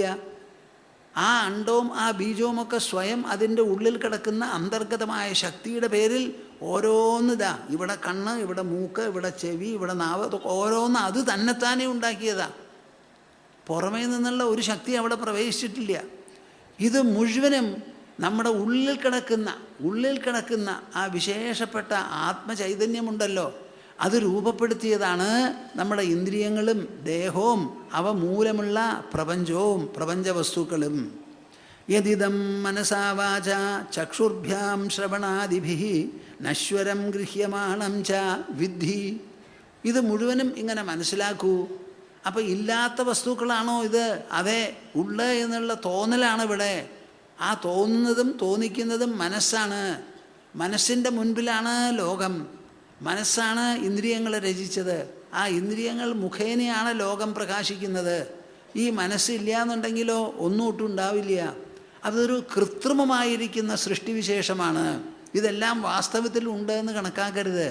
മായാമനോമയം, എല്ലാം മനോമയം. നിങ്ങളൊരു ആനയെ കാണുന്നു എന്ന് പറയുന്നു, ഒരു കുതിരയെ കണ്ടു, ഒരു വീട് കണ്ടു എന്ന് പറയുന്നു. ഈ കണ്ടു എന്ന് പറയുന്നുണ്ടെങ്കിലും ഈ കാഴ്ച എന്ന് പറയുന്ന അനുഭവം എവിടെയാണെന്നൊന്ന് എന്നോട് ഈ സദസ്സ് പറയോ? കാഴ്ച എന്ന് പറയുന്ന അനുഭവം എവിടെയാ? നമ്മുടെ ശരീരത്തിൻ്റെ ഉള്ളിൽ, മനസ്സിലല്ലേപ്പാ? എന്താ ഒരു മിണ്ടാത്തെ? നിങ്ങൾ പുറമേ നിൽക്കുന്ന ആനയെ എവിടെയാണ് കാണണേ? അത് അതിൻ്റെ പാട്ടിൽ അവിടെ നിൽക്കണു. സൂര്യൻ ഉദിക്കണു, എവിടെ ഉദിക്കണു? ലക്ഷോപലക്ഷം കിലോമീറ്റർ ദൂരെയാണ് സൂര്യൻ ഉദിക്കുന്നത്. നിങ്ങൾ കാലത്ത് കാണുന്നത് എവിടെയാ? ഇടയിലോ അതോ നിങ്ങളുടെ മനസ്സിലോ? അപ്പം നിങ്ങൾ മനസ്സൂര്യനെ അല്ലാതെ ദ്രവ്യസൂര്യനെ എപ്പോഴെങ്കിലും കാണുന്നുണ്ടോ? ദ്രവ്യസൂര്യനെ എപ്പോഴെങ്കിലും നിങ്ങൾ കാണുന്നുണ്ടോന്ന്? ആ സൂര്യൻ്റെ ഒരു പ്രതിച്ഛായ നിങ്ങളുടെ മനസ്സിൽ തന്നെ മനസ്ഥലത്തിൽ ഉണ്ടാക്കി അതിനെ കാണുക. അതേമാതിരി നിങ്ങളുടെ കുട്ടിയെ നിങ്ങൾ കാണുന്നില്ല. നിങ്ങളുടെ കുട്ടിയെക്കുറിച്ചൊരു പ്രതിച്ഛായ മനസ്സുണ്ടാക്കുകയാണ്. അങ്ങനെ മനസ്സ് രചിക്കുന്ന പ്രതിച്ഛായകളെ മാത്രമേ നിങ്ങൾ കാണുന്നുള്ളൂ, അനുഭവിക്കുന്നുള്ളൂ. ഈ ലോകവും അതുപോലെയുള്ള മനസ്സിലെ പ്രതിച്ഛായയാണ്. വിദ്ധി മായാമനോമയം. അങ്ങനെ രചിക്കാനുള്ള ഒരു ശക്തി നമ്മുടെ മനസ്സിനുണ്ട്, നമ്മുടെ ഉൾചേതനയ്ക്കുണ്ട്. അതാണ് ഇവിടെ ഈ വിലാസം മുഴുവനും. യദിദം മനസാ വാചാ ചക്ഷുർഭ്യാം ശ്രവണാദിഭിः നശ്വരം ഗൃഹ്യമാണം ച വിദ്ധി മായാമനോമയം. ഈ ആദ്യത്തെ ശ്ലോകമുണ്ടല്ലോ ശ്രീമദ് ഭാഗവതത്തിൽ, യത്രത്ര സർഗോ മൃഷാ. എവിടെയാണോ ഈ സത്വം, രജസ്, തമസ് എന്ന് പറയുന്ന 3 ഗുണങ്ങൾ വരുത്തി തീർക്കുന്ന സൃഷ്ടി മൃഷ, അവിടെ ഒരു അവഗ്രഹമിട്ട് അത് അമൃഷ എന്നുമാവും. എവിടെയൊക്കെ ഇങ്ങനെയുള്ള വലിയ തത്വങ്ങളുണ്ടോ അവിടെയൊക്കെ ഗ്രന്ഥകാരൻ ഉപയോഗിച്ചിട്ടുള്ളത് ഇങ്ങനെയുള്ള കുസൃതിയാണ്. അവഗ്രഹിട്ടാൽ അത് അമൃഷാന്നായി, അവഗ്രഹം നീക്കിയാലോ മൃഷാന്നായി. അവഗ്രഹം ഉണ്ടോ ഇല്ലയോ എന്ന് ഇപ്പോൾ ആരാ പറയുക നമുക്ക്? വേദവ്യാസൻ എഴുതിയ ഒറിജിനൽ ഗ്രന്ഥം നമ്മുടെ കയ്യിലുണ്ടോ? ഇല്ല. അങ്ങോട്ട് വിട്ടുകൊടുത്തു, നിങ്ങളാ തർക്കിച്ചോളൂ എന്ന് പറഞ്ഞിട്ട്. പക്ഷേ ഇവിടെ പറയുന്നുണ്ടല്ലോ, ഈ ലോകത്തിൽ എന്തെല്ലാം നിങ്ങൾ കാണുന്നുണ്ടോ, കേൾക്കുന്നുണ്ടോ, മനസ്സുകൊണ്ട് സങ്കല്പിക്കുന്നുണ്ടോ, ചിന്തിക്കുന്നുണ്ടോ, വിചാരിക്കുന്നുണ്ടോ, തോന്നുന്നുണ്ടോ, അത് മുഴുവനും മനോമയമാണ്, ദ്രവ്യമയമല്ല. മനോമയമാണ്, ദ്രവ്യമയമല്ല. അതെല്ലാം മായാവിലാസമാണ്, ദ്രവ്യസൃഷ്ടിയല്ല. ദ്രവ്യം എന്ന് പറയുന്നത് തന്നെ മനസ്സിൻ്റെ സങ്കല്പമാണ്. സൂക്ഷ്മം, സ്ഥൂലം, 2 വാക്കുകൾ, 2 പ്രത്യയങ്ങൾ. പുരുഷൻ, സ്ത്രീ എന്ന് പറയുന്നത് 2 പ്രത്യയങ്ങൾ. അകത്ത്, പുറത്ത്, ആന്തരം, ബാഹ്യം, ഇതൊക്കെ പ്രത്യയങ്ങൾ മനസ്സ് രചിക്കുന്നതാണ്. ആ മനസ്സിൻ്റെ രചനയിൽപ്പെട്ടതല്ലാതെ ബാഹ്യമായി വേറെ ഒന്നുമില്ല എന്ന് വ്യക്തമായി ഇവിടെ പറയുന്നു. ഇതുമാതിരി മറ്റു പല സ്ഥലത്തും പറഞ്ഞിട്ടുണ്ട്. ഈ ക്ഷേത വിഭ്രമമിതം മനസോ വിലാസം. ഈ ക്ഷേത വിഭ്രമമിതം, ഈ കാണുന്നത് മുഴുവൻ ഭ്രമമായിട്ട് കാണൂ, മനസ്സിൻ്റെ വിലാസമാണ്. അനാഥ ചക്രം പോലെയാണിത്. ഒരു വിരൽ നോക്കൂ, ഇങ്ങനെ വട്ടം തിരിക്കുമ്പോഴോ ഒരു വട്ടമായിട്ട് കാണുന്നു. അതേപോലെയുള്ള കാഴ്ചയാണെന്ന് അവിടെയും പറഞ്ഞിട്ടുണ്ട് ഹംസഗീതയിൽ. ഇങ്ങനെ പല സ്ഥലത്തും കൃഷ്ണൻ പറയുന്നു, തസ്മാത് യുക്തേന്ദ്രിയഗ്രാമോ യുക്തചിത്ത ഇദം ജഗത് ആത്മനീക്ഷസ്വവിദതം ആത്മാനം മയ്യധീശ്വരേ. ഈ സത്യം പറഞ്ഞ് മനസ്സിലാക്കി കൊടുക്കുകയാണ് കൃഷ്ണൻ. ആരായി പറയുന്നത്? കൃഷ്ണൻ. ആരോടാ? ഉദ്ധവനോട്. ഉദ്ധവൻ എന്താ പറഞ്ഞ്? അങ്ങയെ വിട്ട് അര സെക്കൻഡ് പോലും എനിക്ക് ഇരിക്കാൻ പറ്റില്ല, അതുകൊണ്ട് അങ്ങ് പോകുന്നിടത്തേക്ക് എന്നെയും കൊണ്ടുപോകൂ എന്ന് പറഞ്ഞു. ആ പറഞ്ഞ ഭക്തനോടാണ് കൃഷ്ണൻ പറയുന്നത്. ആ ഭക്തനപ്പോൾ കൃഷ്ണൻ പറയണത് കേൾക്കൂലോ? എന്താ കേൾക്കില്ലേ? എന്താ ഒരു മിണ്ടാതെ?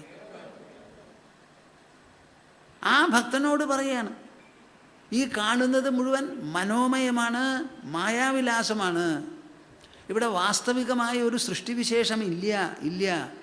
ഈ കാണുന്ന ദ്രവ്യപ്രപഞ്ചം മുഴുവനും മനസ്സ് സങ്കല്പിച്ച് ദ്രവ്യം അദ്രവ്യം എന്ന രണ്ട് സങ്കല്പങ്ങൾക്കിടയിൽ ദ്രവ്യമാക്കി സങ്കല്പിച്ച് ഉണ്ടാക്കി തീർക്കുന്നതാണ്. മനസ്സിന് അങ്ങനെയുള്ള സൃഷ്ടിവിശേഷമുണ്ട്, അത് മനസ്സിലാക്കണം. അപ്പോൾ ഒന്നിനെ വിടാനോ ഒന്നിനെ പിടിക്കാനോ ഇത് രണ്ടും മനസ്സ് പുറപ്പെട്ടാൽ നടക്കും.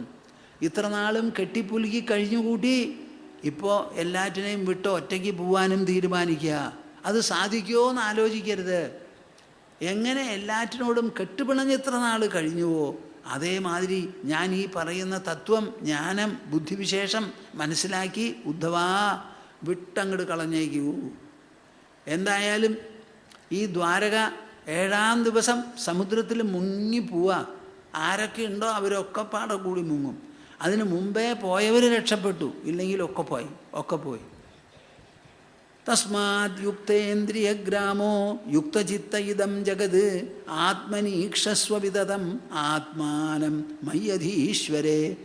ഈ മൂലതത്വം പറഞ്ഞിട്ട് പറഞ്ഞു കൊടുക്കുകയാണ്. തസ്മാത് അതിനാൽ എന്തു വേണം? യുക്തേന്ദ്രിയഗ്രാമ. ബുദ്ധിയിലാണ് ഈ അറിവ് നമുക്ക് കിട്ടുന്നത്. ആ അറിവ് വേണ്ടതുപോലെ ബുദ്ധി ഗ്രഹിച്ച് ആ അറിവ് മനസ്സിൽ പ്രയോഗിക്കണം. അങ്ങനെ പ്രയോഗിച്ചതിന് ശേഷം ഇവിടെ ഈ കാണുന്നത് മുഴുവൻ ഇന്ദ്രിയങ്ങളുടെ കോളിളക്കമാണല്ലേ. നിറം, ആകൃതി എന്ന് പറയണത് പുറത്തില്ല, പിന്നെ എവിടെയാ? ഉള്ളിലാണ്. ആരാ രചിക്കുന്നത്? ഇന്ദ്രിയങ്ങളുടെ സഹായത്തിലൂടെ മനസ്സ്. അതാണല്ലോ കിടന്നുറങ്ങുന്ന സമയത്ത് സ്വപ്നം കാണുന്നത്. ബാഹ്യലോകം പോലെ തത് സദൃശമായ ഒരു ലോകം സ്വപ്നത്തിൽ നമ്മൾ കാണുന്നു. അത് മുഴുവനും സൃഷ്ടിച്ചത് ആരാ? മനസ്സ്. എവിടെയാ? ദേഹത്തിൻ്റെ ഉള്ളിൽ. ദേഹത്തിൻ്റെ ഉള്ളിൽ 1000 കിലോമീറ്റർ ദൂരമുള്ള സ്ഥലങ്ങളും സങ്കേതങ്ങളും ഉണ്ടാവുമോ? ഉണ്ടാവില്ല. എന്നാൽ അനുഭവപ്പെടുന്നില്ലേ? സ്വപ്നാനുഭവവും ജാഗ്രതയിൽ കാണുന്ന പ്രപഞ്ചവും തമ്മിൽ വല്ല വ്യത്യാസമുണ്ടോ? ഇല്ല. അപ്പം മനസ്സിന് അങ്ങനെയുള്ള രചനാവിശേഷം ഇല്ലേ? അതാണ് മനസ്സിൻ്റെ വിശേഷം. അപ്പോൾ ഈ കാണുന്നത് മുഴുവൻ അങ്ങനെയാണ് എന്ന് മനസ്സിലാക്കി, മനസ്സിൻ്റെ രചനയാണെന്ന് മനസ്സിലാക്കി യുക്തേന്ദ്രിയഗ്രാമ. ആ ഇന്ദ്രിയങ്ങളെ മുഴുവനും പിടിച്ചങ്ങോട്ട് നിർത്തിക്കോളൂ. ഇന്ദ്രിയങ്ങളെ നിങ്ങൾ ഇങ്ങനെയുള്ള തോന്നിവാസങ്ങൾക്കൊന്നും പുറപ്പെട്ട് എന്നെ കൂട്ടുപിടിക്കണ്ട. എനിക്ക് മനസ്സിലായി നിങ്ങൾ ജഡങ്ങളാണ്. മനസ്സിൻ്റെ കൂട്ടുണ്ടെങ്കിലേ നിങ്ങൾക്ക് പ്രവർത്തിക്കാൻ പറ്റൂ. എടോ മനസ്സേ, തനിക്ക് ബുദ്ധിയുടെ നയനിർദ്ദേശമില്ലാതെ പ്രവർത്തിക്കാൻ പറ്റില്ല. ബുദ്ധിയോ ആത്മസ്ഫുരണമാണ് എന്നിങ്ങനെ മനസ്സിലാക്കി യുക്തചിത്ത ഇദം ജഗത്. മനസ്സും യുക്തമാകട്ടെ, ഇന്ദ്രിയങ്ങളും യുക്തമാകട്ടെ. ഇന്ദ്രിയങ്ങളുടെ മുകളിൽ നിങ്ങൾക്ക് വേണ്ടത്ര സ്വാധീനമുണ്ടാകട്ടെ. മനസ്സിൻ്റെ ചിന്തകളിലും സ്വാധീനമുണ്ടായി. ആത്മനി ഈക്ഷസ്വ വിദതം. നിങ്ങൾ കേൾക്കുന്നുണ്ടോ? ആത്മനി ഈക്ഷസ്വ വിദതം. ഈ പ്രപഞ്ചം മുഴുവനും തൻ്റെ ഉള്ളിൽ അന്തരാത്മാവിൽ അങ്ങനെ വിസ്താര രൂപത്തിൽ കിടക്കുന്നതാണ്. ഈ വിശാലത, ഈ വിസ്താരം, ഈ വൈവിധ്യം, ഈ വർണ്ണശബളത, ഇത് മുഴുവനും നമ്മുടെ മനസ്സ് രചിക്കുന്നതാണ്. മനസ്സാണ് ആന്തരം ബാഹ്യം എന്നിങ്ങനെ രണ്ടായി തിരിക്കുന്നത്. സ്വപ്നം ജാഗ്രത എന്ന് തിരിക്കുന്നത് മനസ്സാണ്. ദേഹം മനസ്സ് എന്ന് തിരിക്കുന്നത് മനസ്സാണ്. ആ മുഴുവനും ഉള്ളിലാണ് ഈ കിടക്കുന്നത്. കാഴ്ച, അനുഭവം, ശ്രവണം, രസം, ഘ്രാണം എല്ലാം തന്നെ മനസ്സിൽ മനസ്സിൽ മനസ്സിൽ. ആത്മനി ഈക്ഷസ്വവിതതം ആത്മാനം മയ്യധീശ്വരേ. ഈ ആത്മാ ആത്മാ എന്ന് പറയുന്നതോ അതിനെ ഈശ്വരനിൽ അങ്ങോട്ട് കണ്ടോളൂ. ഈശ്വരൻ്റെ കളിയാണ്. നമ്മൾക്കൊരു ശരീരം ഉണ്ടായപ്പോഴാണല്ലോ അഹങ്കാരവും ഞാൻ എന്ന് പറഞ്ഞാൽ പറച്ചിലും ഉണ്ടായത്. ഈ ശരീരമുണ്ടായത് എങ്ങനെയാ? ഈ പ്രപഞ്ചത്തിൻ്റെ ഭാഗമായി. ഇത് മുഴുവനും നിൽക്കുന്നത് എവിടെയാ? ഗോളങ്ങൾ മുഴുവൻ ആകാശത്തിൽ സ്ഥിതി ചെയ്യുന്നു. ആകാശം എവിടെ? അതിന് സ്ഥിതി ചെയ്യാൻ വേറെ ഒരു പൊരുളില്ല. അതാണ് ഈശ്വരൻ്റെ മായാവിനോദം എന്ന് പറയണത്. എല്ലാം അധീശനായിരിക്കുന്ന എന്നിൽ എന്നങ്ങോട്ട് കണ്ടോളൂ. ഒരൊറ്റ ആളുടെ കുട്ടിയെ അച്ഛനമ്മമാർ നോക്കിയിട്ട് വളരുന്നു എന്ന് നിങ്ങൾ വിചാരിക്കരുത്. അച്ഛനമ്മമാരും കുട്ടികളും അടക്കം ശ്വസിക്കുന്നത് ഒരൊറ്റ ജീവവായുവാണ്. അച്ഛനമ്മമാർ ശ്വസിച്ചാലല്ലേ കുട്ടികളെ നോക്കാൻ പറ്റുള്ളൂ. അവർക്ക് ശ്വസിക്കാനുള്ള വായു അവരുണ്ടാക്കുന്നതല്ല, പണം കൊടുത്ത് മേടിക്കാനും പറ്റില്ല. അവരധിവസിക്കുന്ന ഭൂമി അവർ സൃഷ്ടിച്ചതല്ല. അവർ കുടിക്കുന്ന വെള്ളം അവരുടെ അല്ല. അപ്പം ഒക്കെ ഈശ്വരദത്തമായിരിക്കുന്ന പൊരുളുകളിൽ ജീവിക്കുകയാണ് നമ്മളെല്ലാവരും.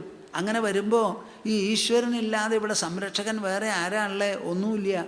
അപ്പോൾ ഒരു തരത്തിലുള്ള അഭിമാനവും ഇവിടെ ആവശ്യമില്ല. ആത്മാനം മയ്യധീശ്വരേ. ഓരോരുത്തരുടെ ആത്മാവിനെയും ജീവനെയും ഈശ്വരനിലാണ്. അധീശൻ ഇവിടെ ഈശ്വരനാണെന്ന് മനസ്സിലാക്കി അവിടെ അങ്ങോട്ട് ധാരാളം ആ ധാരണ അങ്ങോട്ട് ഉറച്ചങ്ങോട്ട് ഇരിക്കട്ടെ. പുറത്തു പോകാനുള്ള വഴി പറഞ്ഞു കൊടുക്കുകയാണ്. സ്വജനങ്ങളെ എങ്ങനെ വിട്ടുപോകും എന്ന് ചോദിച്ചാൽ ഈ അറിവ് മനസ്സിൽ ഉദിക്കുമ്പോൾ കൃഷ്ണനാണ് അരുമയോടുകൂടി പറഞ്ഞു ധരിപ്പിക്കുന്നത്. ഇത് പറഞ്ഞ് മനസ്സിലാക്കുമ്പോൾ തന്നെത്താന് ഓഹോ അങ്ങനെയാ, ഞാൻ പോവായി. എന്താ ഒരു മിണ്ടാതെ? പോയില്ലോ. ഉദ്ധവൻ പോയോ? പോയില്ലേ? എന്താ മിണ്ടാതെ? പോയി. നിങ്ങളും പോവും. ഇപ്പൊ പോവാറായിട്ടില്ല. എല്ലാവരും ഇരുന്നോളൂ. തസ്മാത് യുക്തേന്ദ്രിയഗ്രാമോ യുക്തചിത്ത ഇദം ജഗത് ആത്മനീക്ഷസ്വവിതതം ആത്മാനം മയ്യധീശ്വരേ. ജ്ഞാനവിജ്ഞാന സംയുക്ത ആത്മഭൂതശരീരിണാം ആത്മാനുഭവതുഷ്ടാത്മാ നാന്തരായൈർവിഹന്യസേ. ശ്രീമദ് ഭാഗവതം വേദാന്തമാണോ എന്ന് ചോദിച്ചാൽ മറുപടി ഇതാണ്. ജ്ഞാനവിജ്ഞാന സംയുക്ത. ജ്ഞാനവിജ്ഞാന സംയുക്ത. ഒന്ന് പറയൂ. ജ്ഞാനവിജ്ഞാന സംയുക്ത ആത്മഭൂതശരീരിണാം ആത്മാനുഭവതുഷ്ടാത്മാ ആത്മാനുഭവതുഷ്ടാത്മാ നാന്തരായൈർവിഹന്യസേ. നാന്തരായൈർവിഹന്യസേ.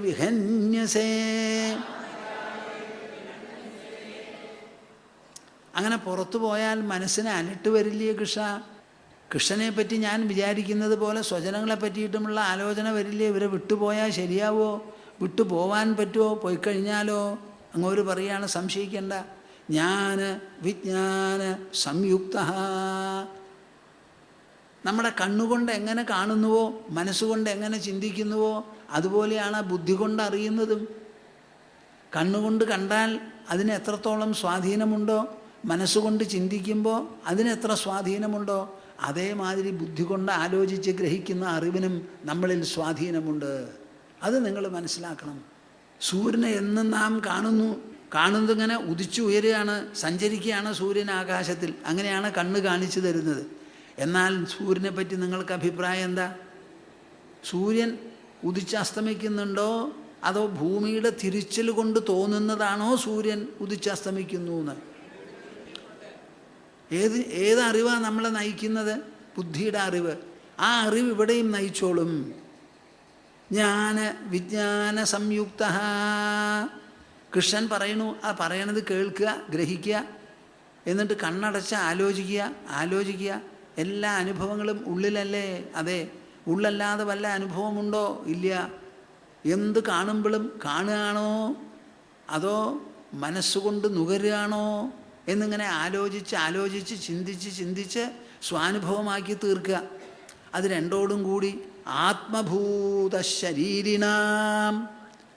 ഞാൻ പറഞ്ഞല്ലോ നിങ്ങളുടെ അടുത്ത് ഓംകാരം ജപിക്കുന്ന സമയത്ത് മനസ്സ് വികസിച്ച് ആഗോളവ്യാപകമാകട്ടെ എന്ന്. നമ്മുടെ മനസ്സങ്ങോട്ട് വികസിക്കുക. മനസ്സിന് ജോലി വികസിക്കൽ മാത്രമാണ്. നമ്മൾ ജനിച്ചു വീഴുന്നത് വീട്ടിലാണ്, നേഴ്സിംഗ് ഹോമിലാണ്. പക്ഷേ നമ്മൾ വളർന്ന് ബുദ്ധി വന്നു എന്നുണ്ടെങ്കിൽ നമ്മുടെ വളർച്ച മുഴുവൻ മനസ്സിലാണ്. ലോകം മുഴുവനും വ്യാപിക്കണം.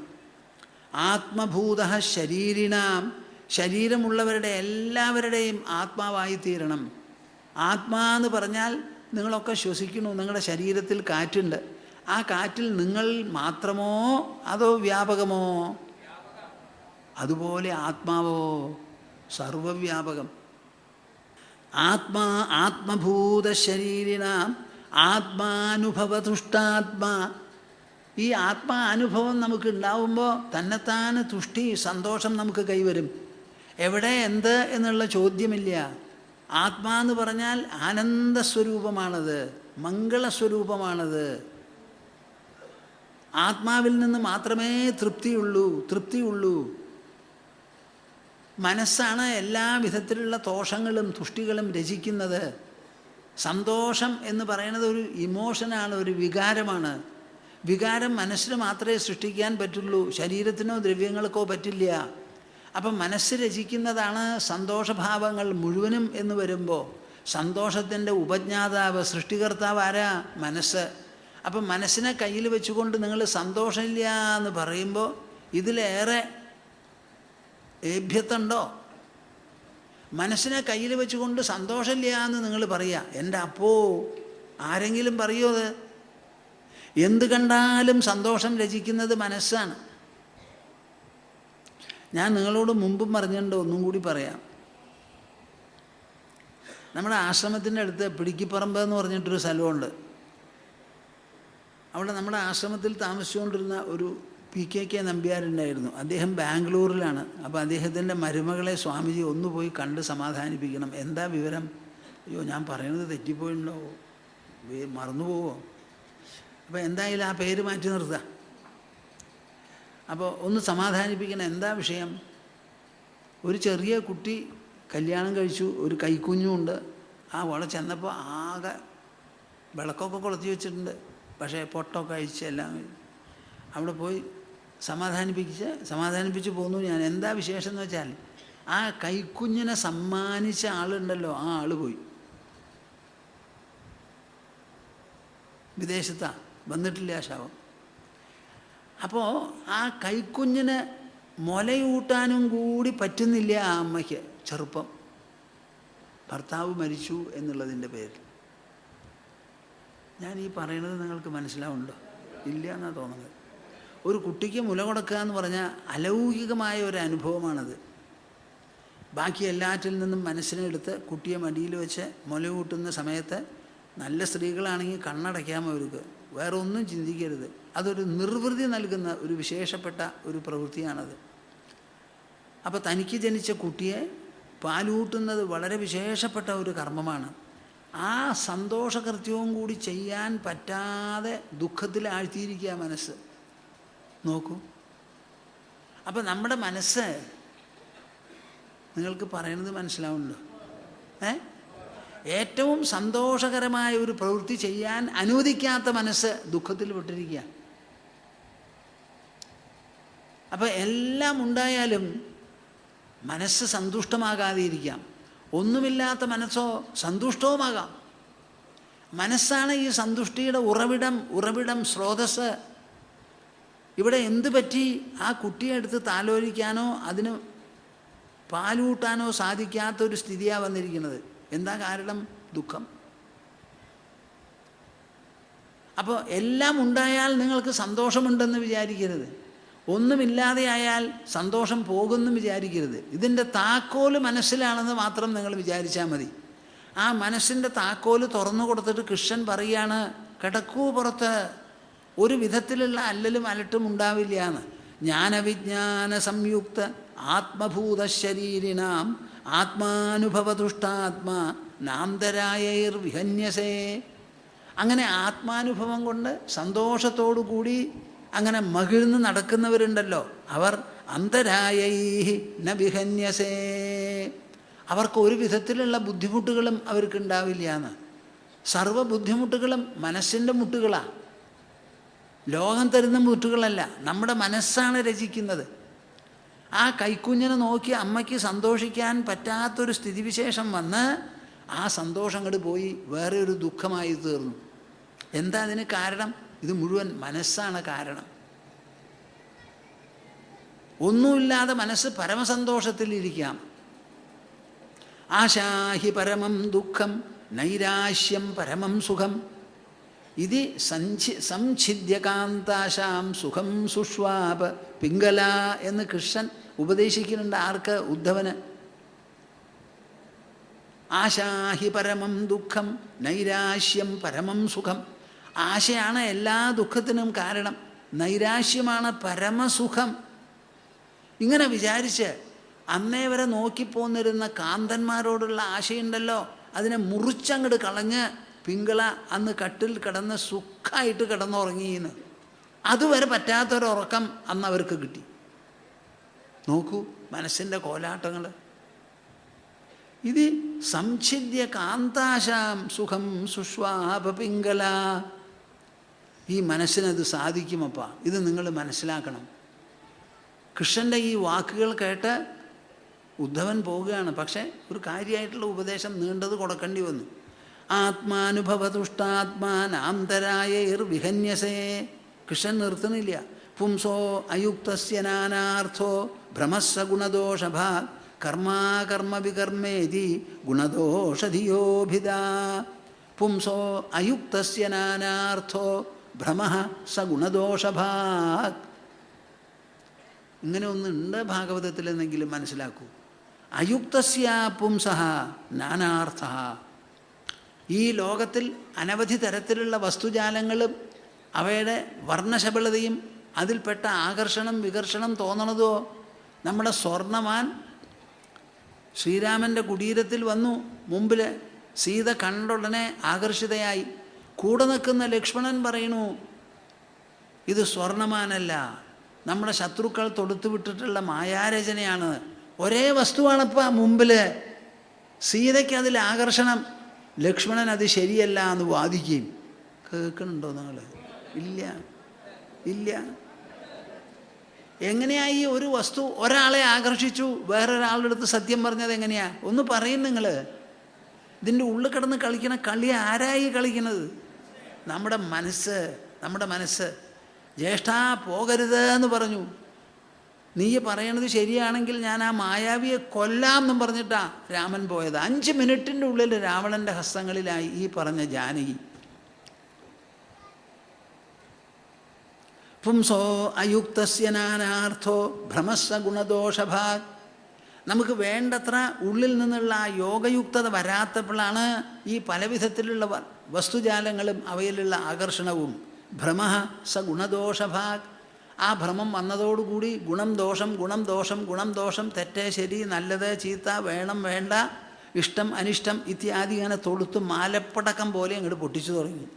കർമാകർമ്മ വികർമ്മേതി. കർമ്മം അകർമ്മം വികർമ്മം എന്തൊക്കെയാണ് നമ്മൾ വട്ടം തിരിച്ചുണ്ടാക്കണത്? എന്തിനെയാ? ഈ ദ്രവ്യപ്രപഞ്ചം ആകെ ഈശ്വരൻ്റെ സ്ഥൂല രൂപത്തിലുള്ള രചനയാണപ്പാ. ഇതിൽ വെട്ടിമുറിച്ച് നിങ്ങൾ കർമ്മം അകർമ്മം വികർമ്മം നല്ലത് ചീത്ത എന്ന് പറയാനില്ല. അവിടെ ഒരാളുടെ പുറം മോശം, മുൻഭാഗം നല്ലത് എന്ന് പറയുന്നതിൽ അർത്ഥമുണ്ടോ? അരയ്ക്ക് താഴത്ത് നല്ലത്, അരയ്ക്ക് മേപ്പെട്ട് കൊള്ളില്ല, അങ്ങനെ പറയാൻ പറ്റുമോ? ഇത് മുഴുവനും ഈശ്വര വ്യാപ്തമാണ്, ഈശ്വരൻ തന്നെ. അപ്പം ഇതിലെ ഗുണദോഷങ്ങൾക്കൊക്കെ പോണത് തന്നെ തെറ്റാണ്. കർമാകർമ്മ വികർമ്മേതി ഗുണദോഷധിയോഭിധ ദോഷബുദ്ധ്യോ ഭയാതീതോ നിഷേധാന്ന നിവർത്തതേ ഗുണബുദ്ധ്യാച വിഹിതം ന കരോതി യഥാർഭക. ഞാനീ പറയുന്നത് നിങ്ങൾക്ക് ഇഷ്ടമാണല്ലോ. ദോഷബുദ്ധ്യോ ഭയാതീതോ. അതുകൊണ്ട് ഗുണം ദോഷം എന്നുള്ളതൊക്കെ വിടൂ ഉദ്ധവ. എത്ര കാലമായി താടിയും തലയൊക്കെ നരച്ചു, പേരക്കുട്ടികളൊക്കെ ആയി, ഇപ്പോഴും പിടിച്ചുകൊണ്ട് നിൽക്കുക. ഇതെന്താ ഇതിനർത്ഥം? അറിവിനൊരു മൂപ്പ് വേണ്ടേ, പാകം വേണ്ടേ? ഇതൊക്കെ ഇന്ദ്രിയങ്ങളുടെ കോലാഹലമാണെന്ന് മനസ്സിലാക്കൂ. ദോഷബുദ്ധ്യോ ഭയാതീതോ, ഉഭയാതീതനായി കഴിയൂ. ഗുണം ദോഷം എന്നുള്ള വിചാരം വിട്ടുകളയൂ. ഇവിടെ ഗുണത്തിനും ദോഷത്തിനും രണ്ടൊന്നുമില്ല, എല്ലാം കൂടിയിട്ട് ഒന്നേ ഉള്ളൂ. ഇവിടെ സർവം വിഷ്ണുമയം ജഗത്, സർവം ബ്രഹ്മമയം. ദോഷബുദ്ധ്യോ ഭയാതീതോ നിഷേധാന്ന നിവർത്തതേ, നിഷേധത്തിൽ നിന്ന് പിൻവലിയില്ല ശരിയായിട്ടുള്ള മനസ്സ്. ദോഷബുദ്ധി കണ്ടുകൊണ്ട് നിഷേധത്തിൽ നിന്ന് പിൻവലിയില്ല. ഗുണബുദ്ധി കണ്ടുകൊണ്ട് വിഹിതം ന കരോതി, ഒരു പ്രവൃത്തി നല്ലതെന്ന് പറഞ്ഞിട്ട് ചെയ്യൂല, നല്ലതെന്ന് പറഞ്ഞിട്ട് ചെയ്യില്ല, പൊല്ലാത്തതെന്ന് പറഞ്ഞ് ചെയ്യാതെ ഇരിക്കില്ല.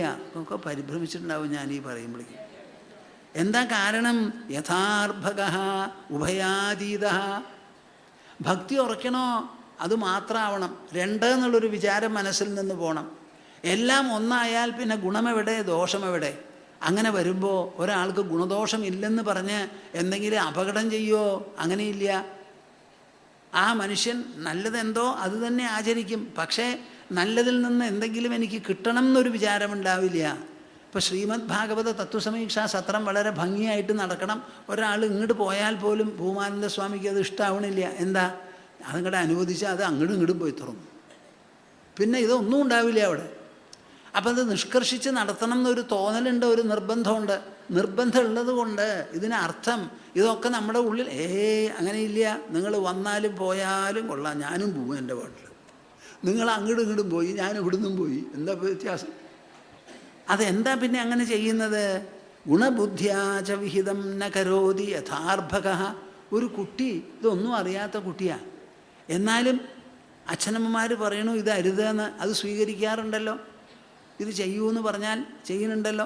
കുട്ടിയെ കൊണ്ടുവന്ന് നമസ്കരിക്കുക എന്ന് പറയുമ്പോൾ അത് നമസ്കരിക്കണം. അതിന് വല്ലതും കിട്ടാനാണോ നമസ്കരിക്കണം? അപ്പം ചെറിയ കുട്ടി പോലെ അപകടം പിണയ്ക്കാതെ നല്ല കാര്യങ്ങൾ അനുസരിച്ചും പൊല്ലാത്തത് വർജിച്ചും കഴിച്ചുകൂടും. പക്ഷേ അത് ദോഷത്തെ പേടിച്ചിട്ടോ ഗുണത്തിൽ ആകർഷണം തോന്നിയിട്ടോ അല്ല. അങ്ങനെ ഉഭയാതീതമായിരിക്കുന്ന ഒരു നില മനസ്സിനുണ്ട്. ആ മനസ്സിലുള്ള നില ഉഭയാതീതമാവുമ്പോൾ മാത്രമേ എല്ലാം കൂടിയിട്ട് ഒരേ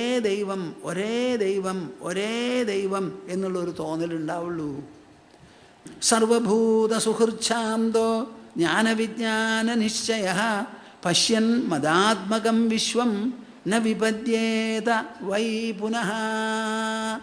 ഇതാണ് 6ാമത്തെ ശ്ലോകം. സർവഭൂത സുഹൃച്ഛാന്തോ, സർവഭൂത സുഹൃത് ശാന്ത.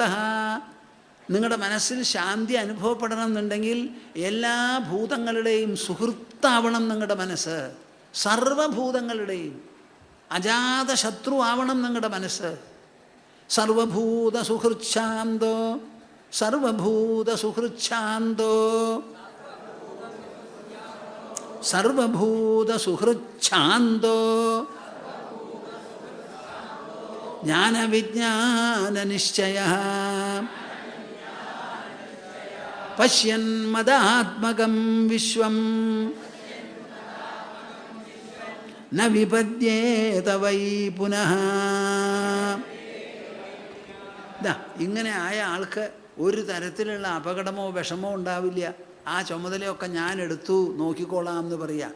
സർവഭൂത സുഹൃച്ഛാന്ത, മനസ്സ് സർവഭൂത സുഹൃത്താകട്ടെ. അങ്ങനെ വന്നാൽ പിന്നെ ശാന്തനായി, ശാന്തിയായി. പിന്നെ ശാന്തിക്ക് വേണ്ടി തേടണ്ട, സന്തോഷത്തിന് വേണ്ടി തേടണ്ട. സർവഭൂതങ്ങൾക്കും സുഹൃത്താണ് ഞാൻ. അങ്ങനെ ഒരു വിചാരം മനസ്സിൽ വരട്ടെ. ജ്ഞാനവിജ്ഞാന നിശ്ചയ.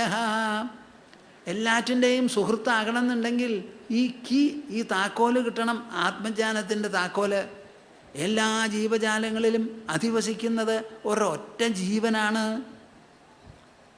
അതൊരു പക്ഷിയാകാം, ഒരു ഞണ്ടാവാം, ഒരു പുഴുവാവാം, ഒരു കൃമിയാവാം, ഒരു കീടമാവാം, ഒരു ആനയാവാം, ഒരു കണ്ടാമൃഗമാകാം, മാനാവാം, മനുഷ്യനാകാം, ആരോ ആയിക്കോട്ടെ. ജീവൻ ഒന്നാണ്. ആ ജീവൻ രചിച്ചിട്ടുള്ളതാണ് ഈ ശരീരപ്രകൃതങ്ങൾ മുഴുവനും. എല്ലാറ്റിലും ഉള്ളത് ഒന്ന് എന്നൊരു തോന്നൽ വരണം. അത് അറിവ് കൊണ്ടേ വരുള്ളൂ, ബുദ്ധി കൊണ്ട് ആലോചിച്ചേ വരുള്ളൂ.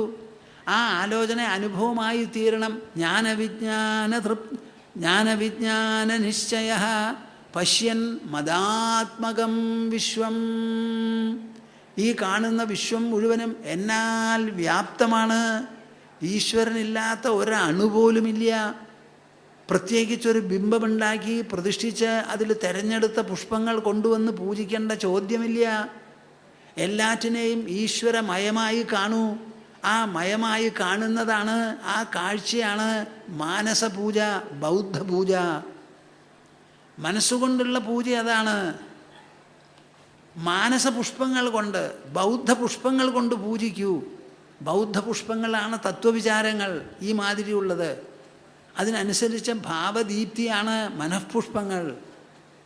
അങ്ങനെയുള്ള പുഷ്പങ്ങൾ കൊണ്ട് പൂജിക്കൂ. പശ്യൻ മദാത്മകം വിശ്വം ന വിപദ്യേത വൈ പുനഃ. അങ്ങനെയുള്ള ആൾക്ക് പിന്നെ ഒരു തരത്തിലുള്ള കാലുതെറ്റലോ പരീക്ഷത്തിനുണ്ടായതുപോലെ ഒരു കുഴപ്പവും വരില്ല. ഇതാണ് പറഞ്ഞു കൊടുത്തത്. ആർക്ക്? ഉദ്ധവന്. ശ്രീമദ് ഭാഗവതം മുഴുവനും ഇതിൻ്റെ വ്യാഖ്യാനവും വിവരണവുമാണ് കൂട്ടരെ. ഈ 6 ശ്ലോകങ്ങളിലുള്ള കാര്യങ്ങൾ മാത്രമേ എവിടെയും പ്രതിപാദിച്ചിട്ടുള്ളൂ. ഈ 6 ശ്ലോകങ്ങൾ നമുക്ക് അന്വർത്ഥമാകണം, അനുഭവമാകണം, സംശയമുണ്ടാവരുത്.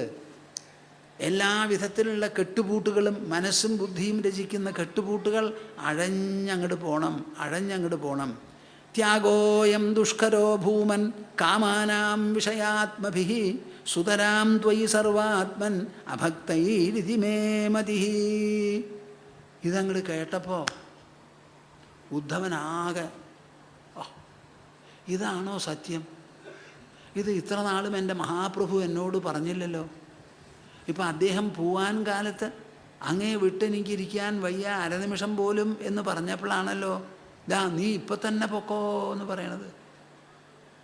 എന്നിട്ട് പോകാനോ എനിക്ക് ഉണ്ടാകേണ്ടത് ജ്ഞാനബലമാണ്, മനസ്സും ബുദ്ധിയുമാണ് അതിന് സമ്മതിക്കേണ്ടത്. അതിൻ്റെ കയ്യിലാണ് ഇതിൻ്റെ ചുക്കാൻ.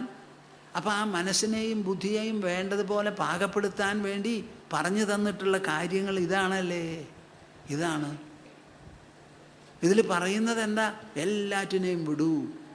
ആ ത്യാഗ സന്ദേശമാണ് ഞാനിതിൽ കാണുന്നത്. ത്യാഗോയം ദുഷ്കരോ ഭൂമൻ കാമാനാം വിഷയാത്മഭിഃ. ഇത്തരത്തിലുള്ള ത്യാഗമുണ്ടല്ലോ, ആഗ്രഹത്യാഗം, കാമത്യാഗം, സ്വജനത്യാഗം, വസ്തുത്യാഗം. മനസ്സിനെ ഗ്രഹണത്തിൽ നിന്ന്, ആ ഗ്രഹണപഥത്തിൽ നിന്ന്, പിടിക്കുക എന്നുള്ള പഥത്തിൽ നിന്ന് മാറ്റി വിടുക എന്നുള്ള പഥത്തിൽ പിടിച്ചു നിർത്തുക. ദുഷ്കരോ ഭൂമൻ, ഇത് കൊണ്ടു നടക്കാൻ ബുദ്ധിമുട്ടുള്ളതാണല്ലോ അല്ലേ ഭൂമൻ. കാമാനാം വിഷയാത്മഭിഃ. ഈ ലോകവസ്തുക്കളിൽ ഒട്ടിപ്പിടിച്ച് കഴിയുന്ന ഉണ്ട്രക്കരി പോലെ ആയിട്ടുള്ള മനസ്സുണ്ടല്ലോ, ആ മനസ്സുള്ളവർക്ക് ഇത് ബുദ്ധിമുട്ടാണല്ലോ. സുതരാം ത്വയി സർവാത്മൻ അഭക്തൈരിതി മേ മതിഃ. പ്രത്യേകിച്ചും മഹാപ്രഭോ, അങ്ങയെപ്പോലെയുള്ള മഹാത്മാക്കൾ, അങ്ങടക്കമുള്ളവരിൽ ഭക്തിയില്ലാത്തവരുണ്ടല്ലോ, ആ കൂട്ടർക്ക് ഇത് തീരെ സാധ്യമല്ല. ഇത് ആര് പറയും, ആര് കേൾക്കും? ഇത് കേൾക്കാൻ തന്നെ മഹാത്മാക്കളുടെ അടുത്ത് നമ്മൾ പോകണം. ഒരു കല്ലിൻ്റെയോ പടത്തിൻ്റെയോ മുമ്പിൽ നിന്ന് ഇത് കേൾക്കാൻ പോണില്ല. ഇത് പറഞ്ഞ് കേൾപ്പിക്കണമെങ്കിൽ ആ ആൾക്ക് ഭൗതികമായ ഒരു ശരീരം വേണം, നിങ്ങളെപ്പോലെ ഒരു മനുഷ്യനായിരിക്കണം. തത്വവും ജ്ഞാനവും ഒക്കെ വേണ്ടതുപോലെ സമ്പാദിച്ച ഒരാൾക്ക് ഇത് സംശയം വിട്ട് പറഞ്ഞു തരാൻ പറ്റുള്ളൂ. അപ്പം അങ്ങനെയുള്ള ഒരു സത്സംഗം, സജ്ജന സ്നേഹം, സജ്ജന ഭക്തി ഉള്ളവർക്കേ ഇത് പറ്റുള്ളൂ. അതില്ലാത്തവർക്ക് ഇത് സാധിക്കില്ലല്ലോ. എൻ്റെ സ്ഥിതി എന്താണെന്നറിയോ എൻ്റെ പൊന്നു തമ്പുരാനെ, ഞാൻ പറയാം എന്ന് പറഞ്ഞിട്ട് ഉദ്ധവൻ പറയാണ്. എത്ര വിശേഷപ്പെട്ട ശ്ലോകമാണെന്നറിയോ ഇത്. ഇത് അത്ര ആൾ മനസ്സിലാക്കിയിട്ടുണ്ട്, ചൊല്ലുന്നുണ്ട് എന്ന് എനിക്കറിയില്ല. ഈ ശ്ലോകമാണ് നമ്മൾ ചൊല്ലേണ്ടത്. സോഹം മമാഹമിതി മൂഢമതിർവിഗാഢ ത്വന്മായയാ വിരചിതാത്മനി സാനുബന്ധേ തത്വഞ്ജസാ നിഗദിതം ഭവതാ യഥാഹം സംസാധയാമി ഭഗവൻ അനുഷാധിഭൃത്യം. സോഹം മമാഹമിതി മൂഢമതിർവിഗാഢ ത്വന്മായയാ വിരചിതാത്മനി സാനുബന്ധേ തത്വഞ്ജസാ നിഗദിതം ഭവതാ യഥാഹം സംസാധയാമി ഭഗവൻ അനുഷാധിഭൃത്യം. ഈ കണ്ട കാലം മുഴുവനും കൃഷ്ണൻ്റെ കൂടെ നിന്ന് ഉച്ഛിഷ്ടം കഴിച്ച് അഴിച്ചിട്ട വസ്ത്രം ധരിച്ച് പൂർണ്ണ സ്വാതന്ത്ര്യത്തോടും സാമീപ്യത്തോടും കൂടി കഴിഞ്ഞ ഉദ്ധവൻ കൃഷ്ണൻ്റെ ഈ ഉപദേശം കേട്ട മാത്രയിൽ പ്രഭോ ശരി എന്നെ അനുഗ്രഹിക്കൂ എന്ന് പറഞ്ഞ് ഉടനെ ദ്വാരക വിട്ട് പോവുകയാണ് വേണ്ടത്. അത് വേണമെന്ന് തോന്നുന്നുമുണ്ട്, പക്ഷേ സാധിക്കുന്നില്ല. എത്ര പാവം പാവം പാവം. എന്താ സാധിക്കാതെ ഇരിക്കുന്നത്? സോഹം മമാഹമിതി മൂഢമതിർവിഗാഢ. ഇതാണ് ഞാൻ, ഇതൊക്കെ എൻ്റെയാണ്. ഇങ്ങനെ അഹം മമ എന്നുള്ള രണ്ട് ഭാവം നമ്മുടെ ഉള്ളിലുണ്ടത്രേ. സോഹം മമാഹമിതി മൂഢമതി, ഇതൊരു മൂഢബുദ്ധിയാണ്. വിഗാഢ, ആണ്ടിരിക്കണു അത്. ത്വന്മായയാ, അതിനും കാരണം അങ്ങയുടെ മായ തന്നെ. വിരചിതാത്മനി, പാഞ്ചഭൗതികമായ ഈ പ്രപഞ്ചം ഒരു കൃത്രിമ സൃഷ്ടി, അതിലുണ്ടായി തീർന്നിട്ടുള്ള ശരീരം അത് വേറെ ഒരു കൃത്രിമം. ഈ കൃത്രിമങ്ങളെ ചൊല്ലി എനിക്ക് ഇത് ഞാനാണ് എന്ന് ശരീരത്തിലൊരു തോന്നലും, ശരീരത്തിന് അനുഭവിക്കാനുള്ള സാധനങ്ങളിലെല്ലാം ബന്ധുബാന്ധവന്മാരടക്കം എൻ്റെ എന്നൊരു തോന്നലും, അങ്ങനെ കല്ലിൽ കൊത്തി വെച്ച മാതിരി വച്ചിരിക്കുകയാണെന്ന്. പക്ഷേ ഇതിന് കാരണം അങ്ങയുടെ മായയാണ്. ത്വന്മായയാ വിരചിതാത്മനി സാനുബന്ധേ തത്വഞ്ജസാനിഗതിതം ഭവതാ യഥാഹം. ഇതിൻ്റെ പശ്ചാത്തലത്തിൽ അങ്ങ് പറഞ്ഞ മാതിരി ഞാൻ ഈ സ്വജനങ്ങളെയും ദ്വാരകയെയും അങ്ങയുടെ സാമീപ്യത്തെയും വിട്ട് പോകണമല്ലോ. പോകണം. അതിനുള്ള ആ കഴിവെനിക്കുണ്ടാക്കി തരണേ എന്ന്. സംസാധയാമി ഭഗവൻ അനുശാധിഭൃത്യം. ഈ ഭൃത്യനെ ഒന്ന് വേണ്ടതുപോലെ ശാസിച്ച് ഉപദേശിക്കൂ. ഈ അഹം മമ, ഞാൻ എൻ്റെ എന്നുള്ള രണ്ടെണ്ണം രൂഢമൂലമായി എന്നിൽ പ്രവർത്തിക്കുന്നു. അത് രണ്ടും എൻ്റെ മനസ്സിൽ നിന്ന് പോണം. എന്നിട്ട് അങ്ങ് പറയുന്നത് മാതിരി ദ്വാരകെ ഞൊടിയിടയിൽ വിട്ട് ഞാൻ പോകാൻ പുറപ്പെടണം. അതിന് സാധിക്കണം. ഇപ്പം സാധിക്കുന്നില്ല. ഇത്രയും കാലം ഞാൻ അങ്ങയുടെ കൂടെ ഇരുന്നത് ശരി. എൻ്റെ ഭക്തിയും ചോദ്യാർഹമല്ല. പക്ഷേ അതൊക്കെ ഉണ്ടെങ്കിലും എൻ്റെ ഉള്ളിൽ നിന്നത് പോണില്ല. എൻ്റെ കൃഷ്ണ പോണില്ല. അതിൻ്റെ ഒരൊറ്റ വഴിയേ ഉള്ളൂ. അങ്ങ് എങ്ങനെയെങ്കിലും എൻ്റെ ഉള്ളിൽ കടന്നുകൂടി ഈ ഉണ്ടക്കരിയെ മുഴുവൻ തുടച്ചു മാറ്റി ആശയത്തെളിച്ചം വരുത്തി ഒരു വിഷമവും വികല്പവുമില്ലാതെ എല്ലാം വിട്ടു പോവാൻ എനിക്ക് സാധിക്കണം. അങ്ങയുടെ ഈ ഭൃത്യൻ, ഈ ഭക്തൻ അതിന് തയ്യാറാണ്. അതിനു വേണ്ട ഉപദേശം തരൂ. സത്യസ്യതേ സ്വദൃശ ആത്മന ആത്മനോന്യം വക്താരമീശ വിബുധേഷ്വപിനാനുചക്ഷേ സർവേ വിമോഹിതധിയസ്തവമായയേമേ ബ്രഹ്മാദയസ്തനുഭൃതോ ബഹിരർത്ഥഭാവാ. ഇത് ഭാഗവതമാണ് കൂട്ടരെ, പാരമഹംസ്യ സംഹിതയാണിത്. അതിൽ എവിടെയൊക്കെയാണ് ആ സത്യം തൊടുത്തുവിട്ടിരിക്കണേ വിമർശനങ്ങൾ എന്നറിയാമോ? സത്യസ്യതേ സ്വദൃശ ആത്മന ആത്മനോന്യം. അങ്ങയെപ്പോലെ ഒരാളെ എത്ര തേടി നടന്നാലും ഈ ലോകത്തിൽ ശരിയായിട്ടുള്ള ഒരു തത്വോപദേഷ്ടാവായി കിട്ടില്ല. അങ്ങ് മാത്രമേ പറ്റുള്ളൂ എനിക്ക് വേണ്ടതുപോലെ ഉപദേശിച്ചു തരാൻ. എന്നോട് പറയരുതേ വേറെ വല്ലവരുടെ അടുക്കലേക്കും ചെല്ലൂന്ന് പറയരുത്. ഉപദേക്ഷ്യന്തി തേ ജ്ഞാനം ജ്ഞാനിനഃ തത്വദർശിനഃ എന്ന് അർജുനെ നോക്കി പറഞ്ഞു അങ്ങാന്ന് ഞാൻ കേട്ടിട്ടുണ്ട്. എന്നോടത് പറയരുതേ. സത്യസ്യതേ സ്വദൃശ ആത്മന ആത്മനോന്യം വക്താരമീശ വിബുധേഷ്വപിനാനുചക്ഷേ. അറിവുള്ളവർ തത്വജ്ഞന്മാരും വിജ്ഞന്മാരും വിശേഷജ്ഞന്മാരും പ്രാജ്ഞന്മാരും ഒക്കെ ധാരാളമുണ്ട് ലോകത്ത്. അവരുടെ ഇടയിൽ ഒരൊറ്റ ആളെ അങ്ങയ്ക്ക് സദൃശമായി കാണില്ല. എന്താ കാരണം? സർവേ വിമോഹിതധിയസ്തവമായേമേ. എല്ലാവരും അങ്ങയുടെ മായയാൽ മോഹിതരാണ്. ബ്രഹ്മാവടക്കം. കേൾക്കുന്നുണ്ടോ? ഇല്ല. ബ്രഹ്മാവടക്കം പറയണു. ബ്രഹ്മാദയസ്തനുഭൃതോ ബഹിരർത്ഥഭാവാ. ബ്രഹ്മാവടക്കം എല്ലാവരും ബഹിരർത്ഥഭാവാ. അവരുടെ നോട്ടോ ലക്ഷ്യമൊക്കെ പുറത്താ. അകത്ത് ലക്ഷ്യമുള്ളവർ ഒരൊറ്റ ആളില്ല. നമുക്ക് കിട്ടാനുള്ളത് ഉള്ളിലാണ്. കിട്ടേണ്ടത് ഉള്ളിൽ നിന്നാണ്. അമർന്നിരിക്കേണ്ടത് അകത്താണ്. തേടേണ്ടത് പുറത്തല്ല. ഈ പുറംപൂച്ച് മുഴുവനും മായ. ഈ പുറംപൂച്ച് മുഴുവൻ ഇല്ലാത്തത് അവാസ്തവം. ഉണ്മ അകത്ത് മാത്രമേ ഉള്ളൂ. ഞാൻ എന്ന വാക്കുകൊണ്ട് സൂചിപ്പിക്കുന്നതാണത്. ആ ഉണ്മയിൽ തുരന്ന് അവിടേക്ക് ചെല്ലണം എന്നൊരു തോന്നൽ ആർക്കുമില്ല. രാമൻ കൂടെയുണ്ടെങ്കിൽ എനിക്ക് ശ്മശാനം പോലും അയോധ്യയാണെന്ന് പറഞ്ഞ ജനകപുത്രി സ്വർണ്ണ നിറത്തിലുള്ള മാന കണ്ടപ്പോൾ അതും കൂടി വേണമെന്നാണ് രാമനോട് പറഞ്ഞത്. ഞാൻ പലപ്പോഴും ആലോചിക്കും, പാവം അതിനെന്ത് പറ്റിയാവോ. സർവേ വിമോഹിതധിയ, എല്ലാവരും വിമോഹിത ബുദ്ധികളാണ്. തവമായേമേ ബ്രഹ്മാദയസ്തനുഭൃതോ ബഹിരർത്ഥഭാവാ. ഇനി ഒരു ശ്ലോകം കൂടി വായിക്കാം, അർത്ഥം പറയില്ല. തസ്മാത് ഭവന്തമനവദ്യമനന്തപാരം സർവജ്ഞമീശ്വരമകുണ്ഠ വികുണ്ഠധിഷ്ണ്യം നിർവണ്ണധീരഹമുഖ വൃജിനാഭിതപ്തോ നാരായണം നരസഖം ശരണം പ്രപദ്യേ. നാരായണം നരസഖം ശരണം പ്രപദ്യേ. ഇതാണ് ഉദ്ധവൻ്റെ സമർപ്പണം. അപ്പോഴാണ് കൃഷ്ണൻ വിശേഷ രൂപത്തിൽ, വിസ്തൃത രൂപത്തിലുള്ള ഉപദേശം ആരംഭിച്ചത്. അതിൻ്റെ ഉദ്ദേശം എന്താ? 24 അധ്യായത്തിൽ നീണ്ടു നിൽക്കുന്ന ഉപദേശം ഉദ്ധവൻ കേട്ട്, അതൊരു കേൾക്കലല്ല, പരീക്ഷിത്ത് കേട്ടതുപോലെയുള്ള കേൾക്കലായിരുന്നു. പരീക്ഷിത്ത് 6.5 ദിവസം കേട്ടു. ഉദ്ധവനൊരു 4-4.5 മണിക്കൂർ കേട്ടിട്ടുണ്ടാവും. നിങ്ങൾക്ക് ഞാൻ പറയണത് മനസ്സിലാവുമോ? നോക്കൂ, ആ ഉദ്ധവൻ കൃഷ്ണൻ ഇങ്ങനെ പറയണത് കേൾക്കുകയാണ്. ആ ശബ്ദം കർണപുടങ്ങളിലാണ് വന്ന് പതിയുന്നത്. കർണപുടങ്ങളിൽ പതിയുന്നത് വരെ അത് ശബ്ദമാണ്.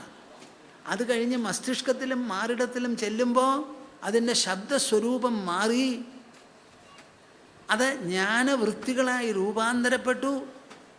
മനസ്സിൽ വികാരഭേദങ്ങൾ മുഴുവനും തൂത്തുവാരി ഇല്ലാതെയാക്കി ഭേദബുദ്ധിയെ മുഴുവനും തുടച്ചു മാറ്റി ഒരു സാധനാരൂപത്തിൽ സാധ്യവസ്തുവിനെ നേടിയെടുക്കാൻ പറ്റുന്ന തരത്തിലുള്ള ഒരു വിചാര പ്രക്രിയയായി മാറിയത്. പെട്ടെന്നായിരുന്നു അതിൻ്റെ ഫലം. ഓരോ അധ്യായങ്ങളും കേട്ട് പോകുമ്പോൾ മനസ്സിനുണ്ടാവുന്നത് കൂടുതൽ പവിത്രത, ബുദ്ധിക്കുണ്ടാവുന്നത് കൂടുതൽ ആശയത്തെളിച്ചം, ദേഹബുദ്ധി പോയി, പ്രപഞ്ചത്തിനോടുള്ള താതാത്മ്യവും പോയി, മനസ്സ് ശുദ്ധമായി, പവിത്രമായി, അന്തരാത്മീയമായി, താൻ ശുദ്ധമാണ്, ബോധമാണ് എന്നുള്ള ബോധം, അനുഭവം ഉണ്ടായി. അവസാനം ഉദ്ധവൻ എന്ത് ചെയ്തു? ശരി, ഞാൻ പോവാണ്, ബദരികാശ്രമത്തിലേക്ക് പോകാം, അവിടെ ഏകാഗിയായി കഴിയാം. ഇവിടുന്ന് അങ്ങോട്ട് പോകുന്ന സമയത്ത് എൻ്റെ മനസ്സിൽ കൃഷ്ണൻ മാത്രമേ ഉണ്ടാവുള്ളൂ, കാണുന്നത് മുഴുവൻ കൃഷ്ണമയം. എൻ്റെ സഹായത്തിന് അങ്ങയുടെ 2 മെതിയടികൾ മാത്രം തരൂ എൻ്റെ പൊന്നു കൃഷ്ണ, ഞാനത് തലയിൽ വെച്ചുകൊണ്ട് പോവാം, ഒരു സ്പർശം എനിക്ക് കിട്ടൂലോ എന്നും പറഞ്ഞ് നമസ്കരിച്ച് ആ പാദങ്ങളൊക്കെ പൂർണ്ണമായി കണ്ണീര് കൊണ്ട് കുളിപ്പിച്ച് പാവം എണീറ്റു പ്രദക്ഷിണം വെച്ചു, തിരിഞ്ഞു നോക്കി പോയി. ഭക്തന്മാരുടെ ദൃഷ്ടിയിലും അനുഭവത്തിലും ഇന്നും ഉദ്ധവൻ ബദരികാശ്രമത്തിലിരിക്കുകയാണ്, നരനാരായണ പർവ്വതങ്ങൾക്കിടയിൽ. അവിടെ അളകനന്ദയിൽ കുളിച്ച് ഹിമവാൻ്റെ ശീതള മാരുതിയേറ്റ് സന്തോഷത്തോടു കൂടി കഴിഞ്ഞുകൂടുക. ഇത് സാധിപ്പിക്കുന്നതാണ് Shrimad Bhagavatam.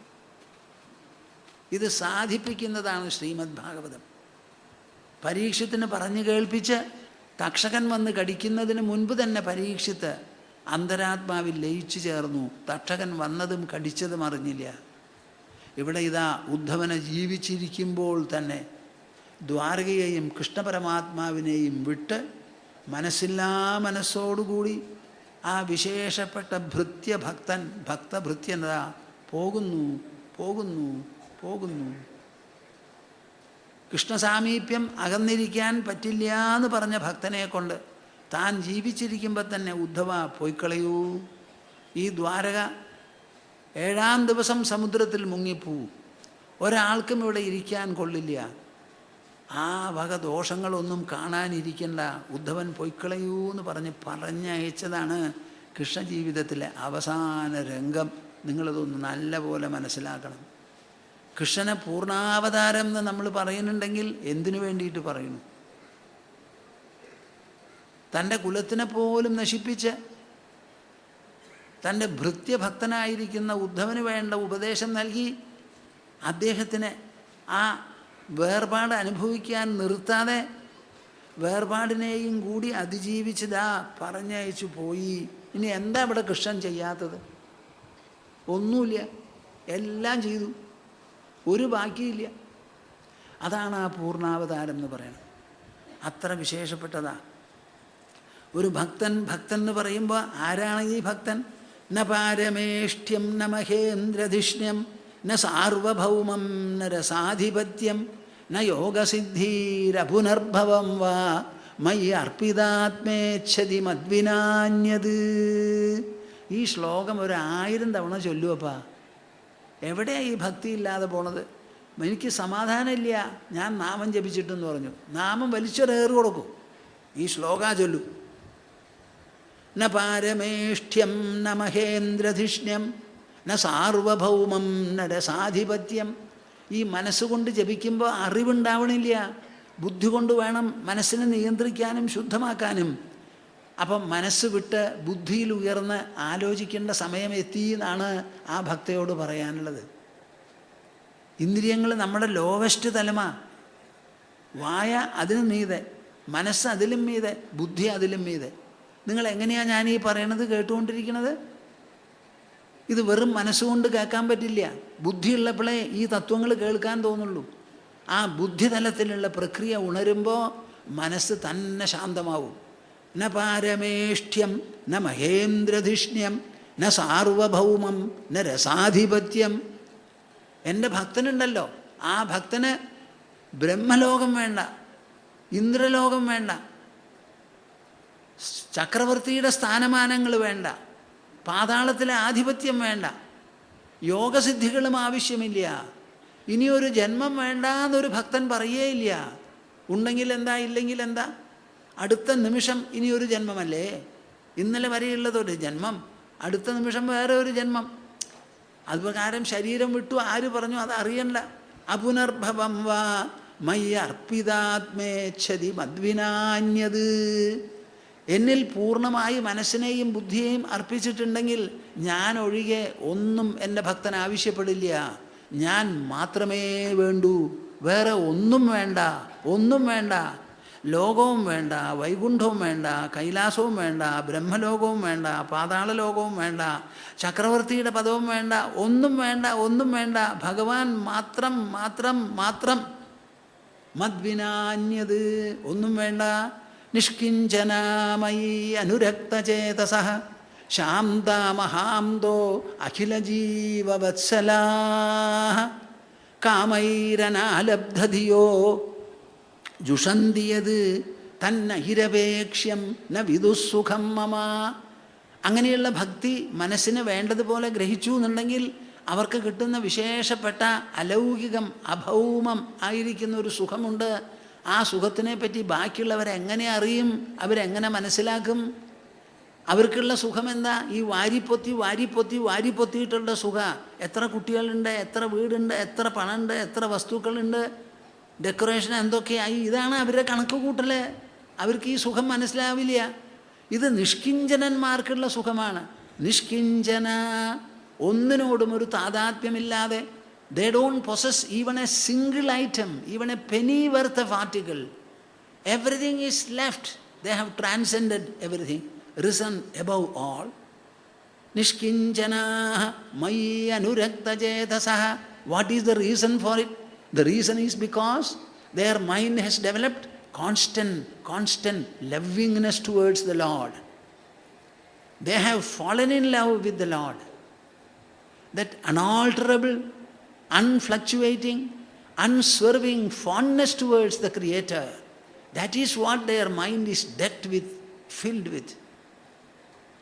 Nishkinchana mayi anurakta chetasah Shantha മഹാന്തോ അഖിലജീവ വത്സലാഃ. അവരുടെ മനസ്സ് ശാന്തമായി. മഹാത്മാക്കളാണവർ. സാധാരണ പട്ടിയും പൂച്ചയും പോലെ ചത്തുപോയി എന്നുള്ളതല്ല. അവർക്ക് മഹത്തായ ഒരു അന്തം, ഒരു ലക്ഷ്യമുണ്ട് അവരുടെ ഉള്ളിൽ. അഖിലജീവ വത്സലാഃ. എല്ലാ ജീവജാലങ്ങളോടും ഒരുപോലെ വാത്സല്യമാണ് അവരുടെ മനസ്സിൽ. കാമൈഹി അനാലബ്ധധിയഃ. Their intelligence is not enveloped by a variety of desires. Certainly not. അവരുടെ ബുദ്ധിയെ ആവരണം ചെയ്തുകൊണ്ട് ഒരു തരത്തിലുള്ള ആഗ്രഹങ്ങളും അവർക്കില്ല. ആ തരക്കാരുണ്ടല്ലോ, ജുഷന്തിയത്. The type of comfort, contentment, beatitude which they are able to rejoice in, revel in, how can the others know about it? കാമൈരനാലബ്ധധിയോ ജുഷന്തിയത് തന്നൈരപേക്ഷ്യം ന വിദുസുഖം മമ. ആ സുഖത്തിനാണ് നൈരപേക്ഷ്യം എന്ന് പറയുക. അപേക്ഷയില്ലാതെ, ആശയില്ലാതെ, ആവശ്യം തോന്നാതെ നമ്മുടെ ഉള്ളിലിങ്ങനെ പതഞ്ഞ് പതഞ്ഞ് പൊങ്ങുമത്രേ ഒരു വിശേഷപ്പെട്ട സുഖം. That kind of A comfort, A transcendental one, which is begotten when the mind has no expectation or reliance of any kind whatsoever. Let the mind be free of expectation, free of hope. Let the mind become free from the shackles of the mind and the intellect. നമ്മുടെ മനസ്സും ബുദ്ധിയും രചിക്കുന്ന ശൃംഖലകളുണ്ടല്ലോ, ആ ശൃംഖലകളിൽ നിന്നൊക്കെ മുക്തമായിട്ടുള്ള ആ അന്തരംഗം, അതിൽ അനുഭവപ്പെടുന്ന സുഖം ബാക്കിയുള്ളവർക്ക് എങ്ങനെ അറിയാം? അവരുടെ സുഖം വെറും ഉള്ളിലാണോ? അല്ല. അകിഞ്ചനസ്യ ദാന്തസ്യ ശാന്തസ്യ സമചേതസഃ മയാ സന്തുഷ്ടമനസഃ സർവാഃ സുഖമയാദിശഃ. അകിഞ്ചനസ്യ, ഒന്നിനോടും തൻ്റെ എന്നൊരു തോന്നലില്ലാത്തവർ. ദാന്തസ്യ, ഇന്ദ്രിയങ്ങൾക്ക് വേണ്ടത്ര നിയന്ത്രണമോ റെഗുലേഷനോ ഉണ്ട്. ശാന്തസ്യ സമചേതസഃ, എല്ലാ ദിക്കിലും ഒരുപോലെ ഈശ്വര ചൈതന്യം, വിഷ്ണു ചൈതന്യം പ്രസരിക്കുന്നു എന്ന് മനസ്സിലാക്കിക്കൊണ്ടിരിക്കുന്നവർ. മയാ സന്തുഷ്ടമനസഃ, മയാ സന്തുഷ്ടമനസഃ. ഒന്ന് ചൊല്ലൂ. എന്നാൽ സന്തുഷ്ടമായിരിക്കുന്ന മനസ്സോടു കൂടിയവർ. എന്നെ സംബന്ധിച്ച വിചാരം മാത്രമേ ഉള്ളൂ അവർക്ക് സന്തോഷത്തിന്. മയാ സന്തുഷ്ടമനസഃ സർവാഃ സുഖമയാദിശഃ. കേൾക്കുന്നുണ്ടോ കൂട്ടരെ നിങ്ങൾ? 8 ദിശകളും സുഖം കൊണ്ടിങ്ങനെ പ്രവഹിച്ചു കൊണ്ടിരിക്കുകയാണെന്ന്. അവരുടെ സുഖം ഉള്ളിൽ ഒതുങ്ങി നിൽക്കുന്നതല്ല, കാണുന്നയിടം മുഴുവനും. യാതൊന്നു കാൺകിലിതു നാരായണ പ്രതിമ, യാതൊന്നു കേൾക്കിലിതു നാരായണ ശ്രുതികൾ, യാതൊന്നു ചെയ്യിലതു നാരായണ അർച്ചനകൾ, യാതൊന്നിതൊക്കെ ഹരി നാരായണ. ഇതാണ് കാര്യം. സർവാഹ സുഖമയാദിശഃ. അങ്ങനെയുള്ള ഭക്തൻ്റെ നില എന്താ? അതും കൂടി പറഞ്ഞ് ഞാൻ നിർത്തുകയായി. നിരപേക്ഷം മുനിം ശാന്തം നിർവൈരം സമദർശനം അനുവ്രജാമ്യഹം നിത്യം പൂയേത്യഘ്രിരേണുഭിഃ. ശ്രീമദ് ഭാഗവതത്തിന് പറയാനുള്ള പരമാവധി പ്രഖ്യാപനായി. അങ്ങനെയുള്ള ഒരു ഭക്തൻ്റെ സ്ഥാനം എന്താണെന്നറിയോ? ആ ഭക്തൻ ഭഗവാനെ തേടി നടക്കില്ല, ഭഗവാനെ തേടി നടക്കില്ല, ഭഗവാൻ തൻ്റെ പിന്നാലെ വരും. നിങ്ങൾ വിശ്വസിക്കുന്നുണ്ടോ ഈ പറയുന്നത്? ഇല്ല. ഭഗവാൻ പിന്നാലെ വരുന്നു. നിരപേക്ഷം മുനിം ശാന്തം നിർവൈരം സമദർശനം. മനസ്സിൽ ഒരപേക്ഷയുമില്ലാത്തവൻ, ഫ്രീ ഓഫ് ഓൾ എക്സ്പെക്റ്റേഷൻസ്. മുനിം ശാന്തം, constantly given to truthful introspection over the sublime and absolute truths, philosophical, religious, devotional, yogic, spiritual and metaphysical truths. നിരപേക്ഷം മുനിം ശാന്തം നിർവൈരം സമദർശനം. ഒരു തരത്തിലുള്ള വൈരവും മനസ്സിലില്ല. സമദർശനം, എല്ലാ ദിക്കും ഒരുപോലെ കണ്ടുകൊണ്ടിരിക്കുന്നു ഈശ്വരനെ. അനുവ്രജാമ്യഹം നിത്യം. ഒന്ന് പറയിൻ. പോരാ, പറയൂ. നിങ്ങളുടെയൊക്കെ വായിലെന്താ? എന്തിനാ ഇവിടെ വന്നിരിക്കണേ? ഒന്ന് നല്ലോണം പോലെ എല്ലാവരും പറയൂപ്പാ. അനുവ്രജാമ്യഹം നിത്യം, അനുവ്രജാമ്യഹം നിത്യം, അനുവ്രജാമ്യഹം നിത്യം.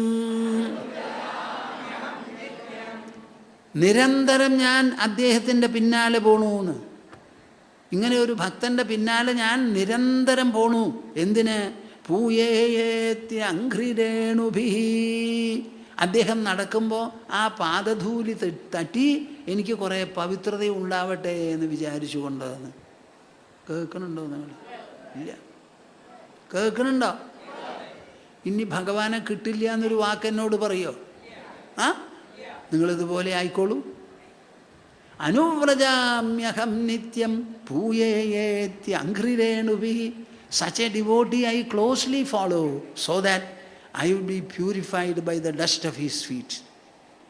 This is what Srimad Bhagavata has to anoint you with, the supreme elixiril devotion, incomparable in every way. The ineffable level of devotion, where the devotee doesn't have to seek God. On the other hand, God seeks him, follows him wherever he goes, without being asked. ഇതാണ് ഭക്തിയുടെ പരമകാഷ്ഠ. നിരപേക്ഷം മുനിം ശാന്തം നിർവൈരം സമദർശനം അനുവ്രജാമ്യഹം നിത്യം പൂയേത്യംഘ്രിരേണുഭി.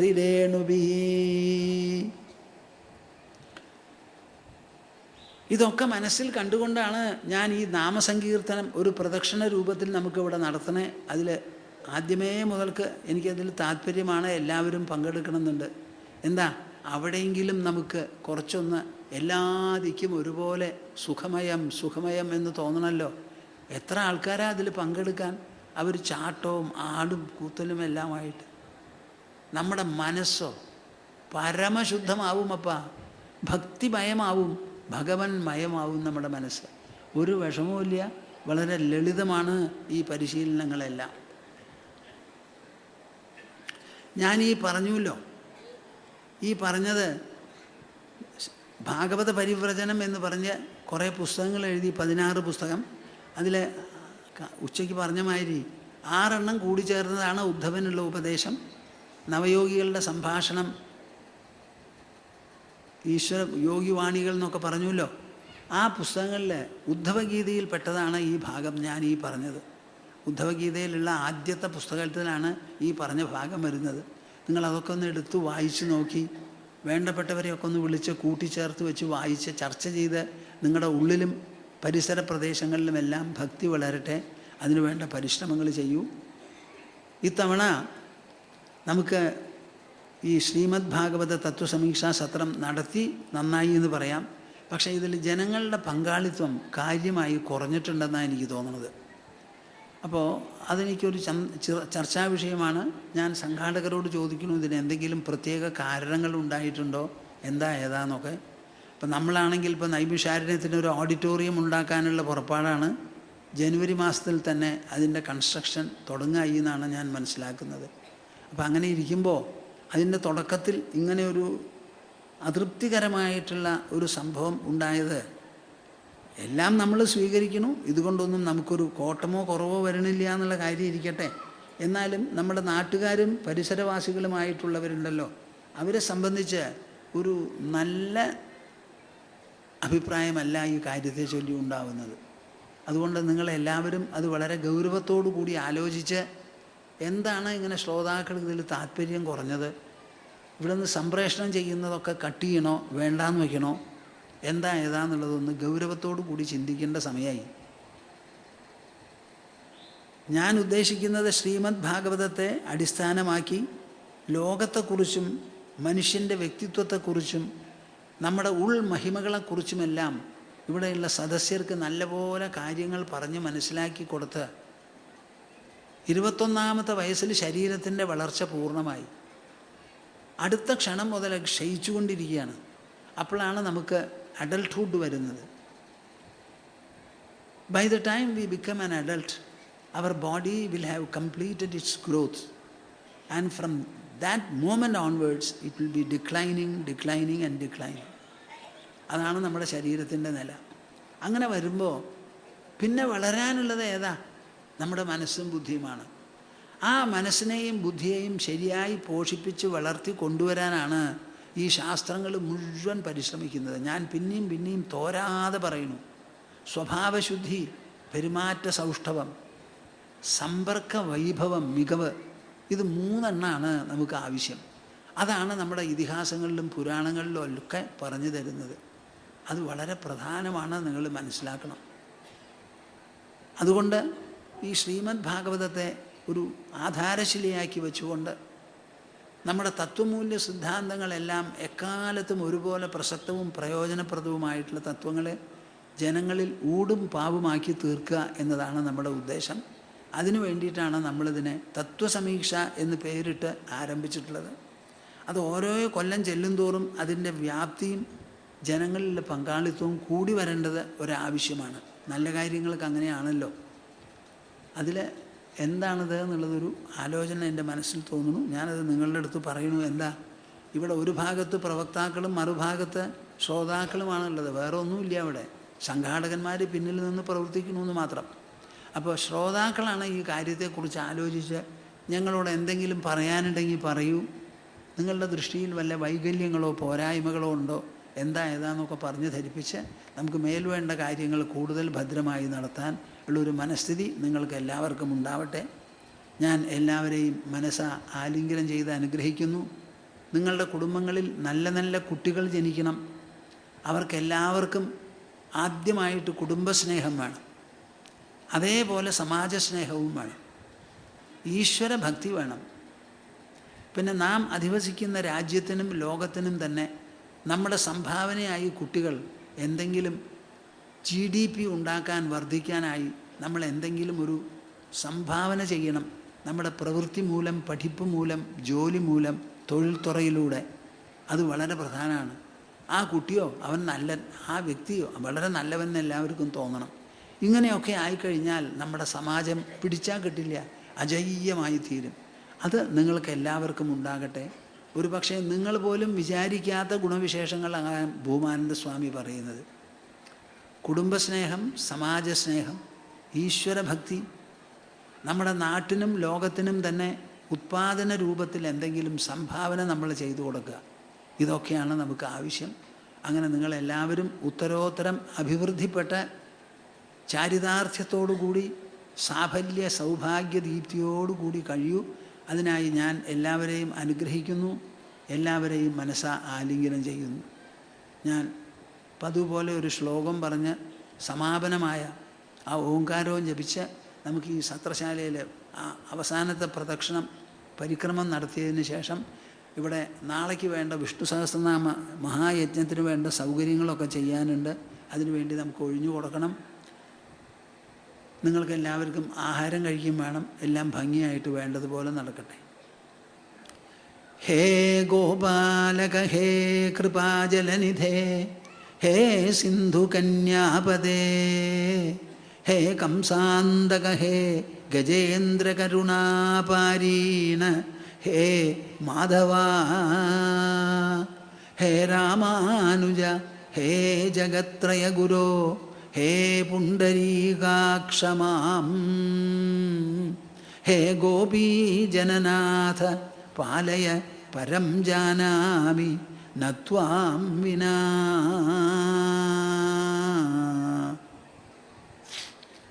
ജയതി ജയതി ദേവോ ദേവകീനന്ദനോയം, ജയതി ജയതി കൃഷ്ണോ വൃഷ്ണിവംശഃ പ്രദീപഃ, ജയതി ജയതി മേഘശ്യാമലഃ കോമലാംഗോ, ജയതി ജയതി പൃഥ്വീഭാരനാശോ മുകുന്ദഃ.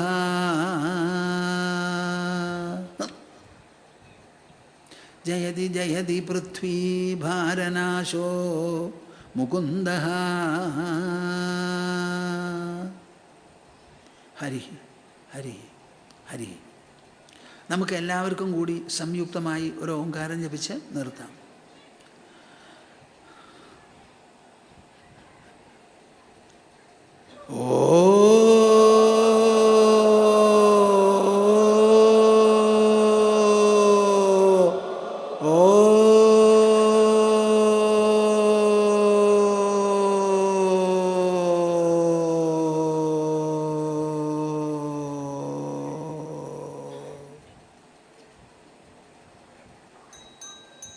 ഹരി ഓം തത്സത്. ജയ ഗുരു.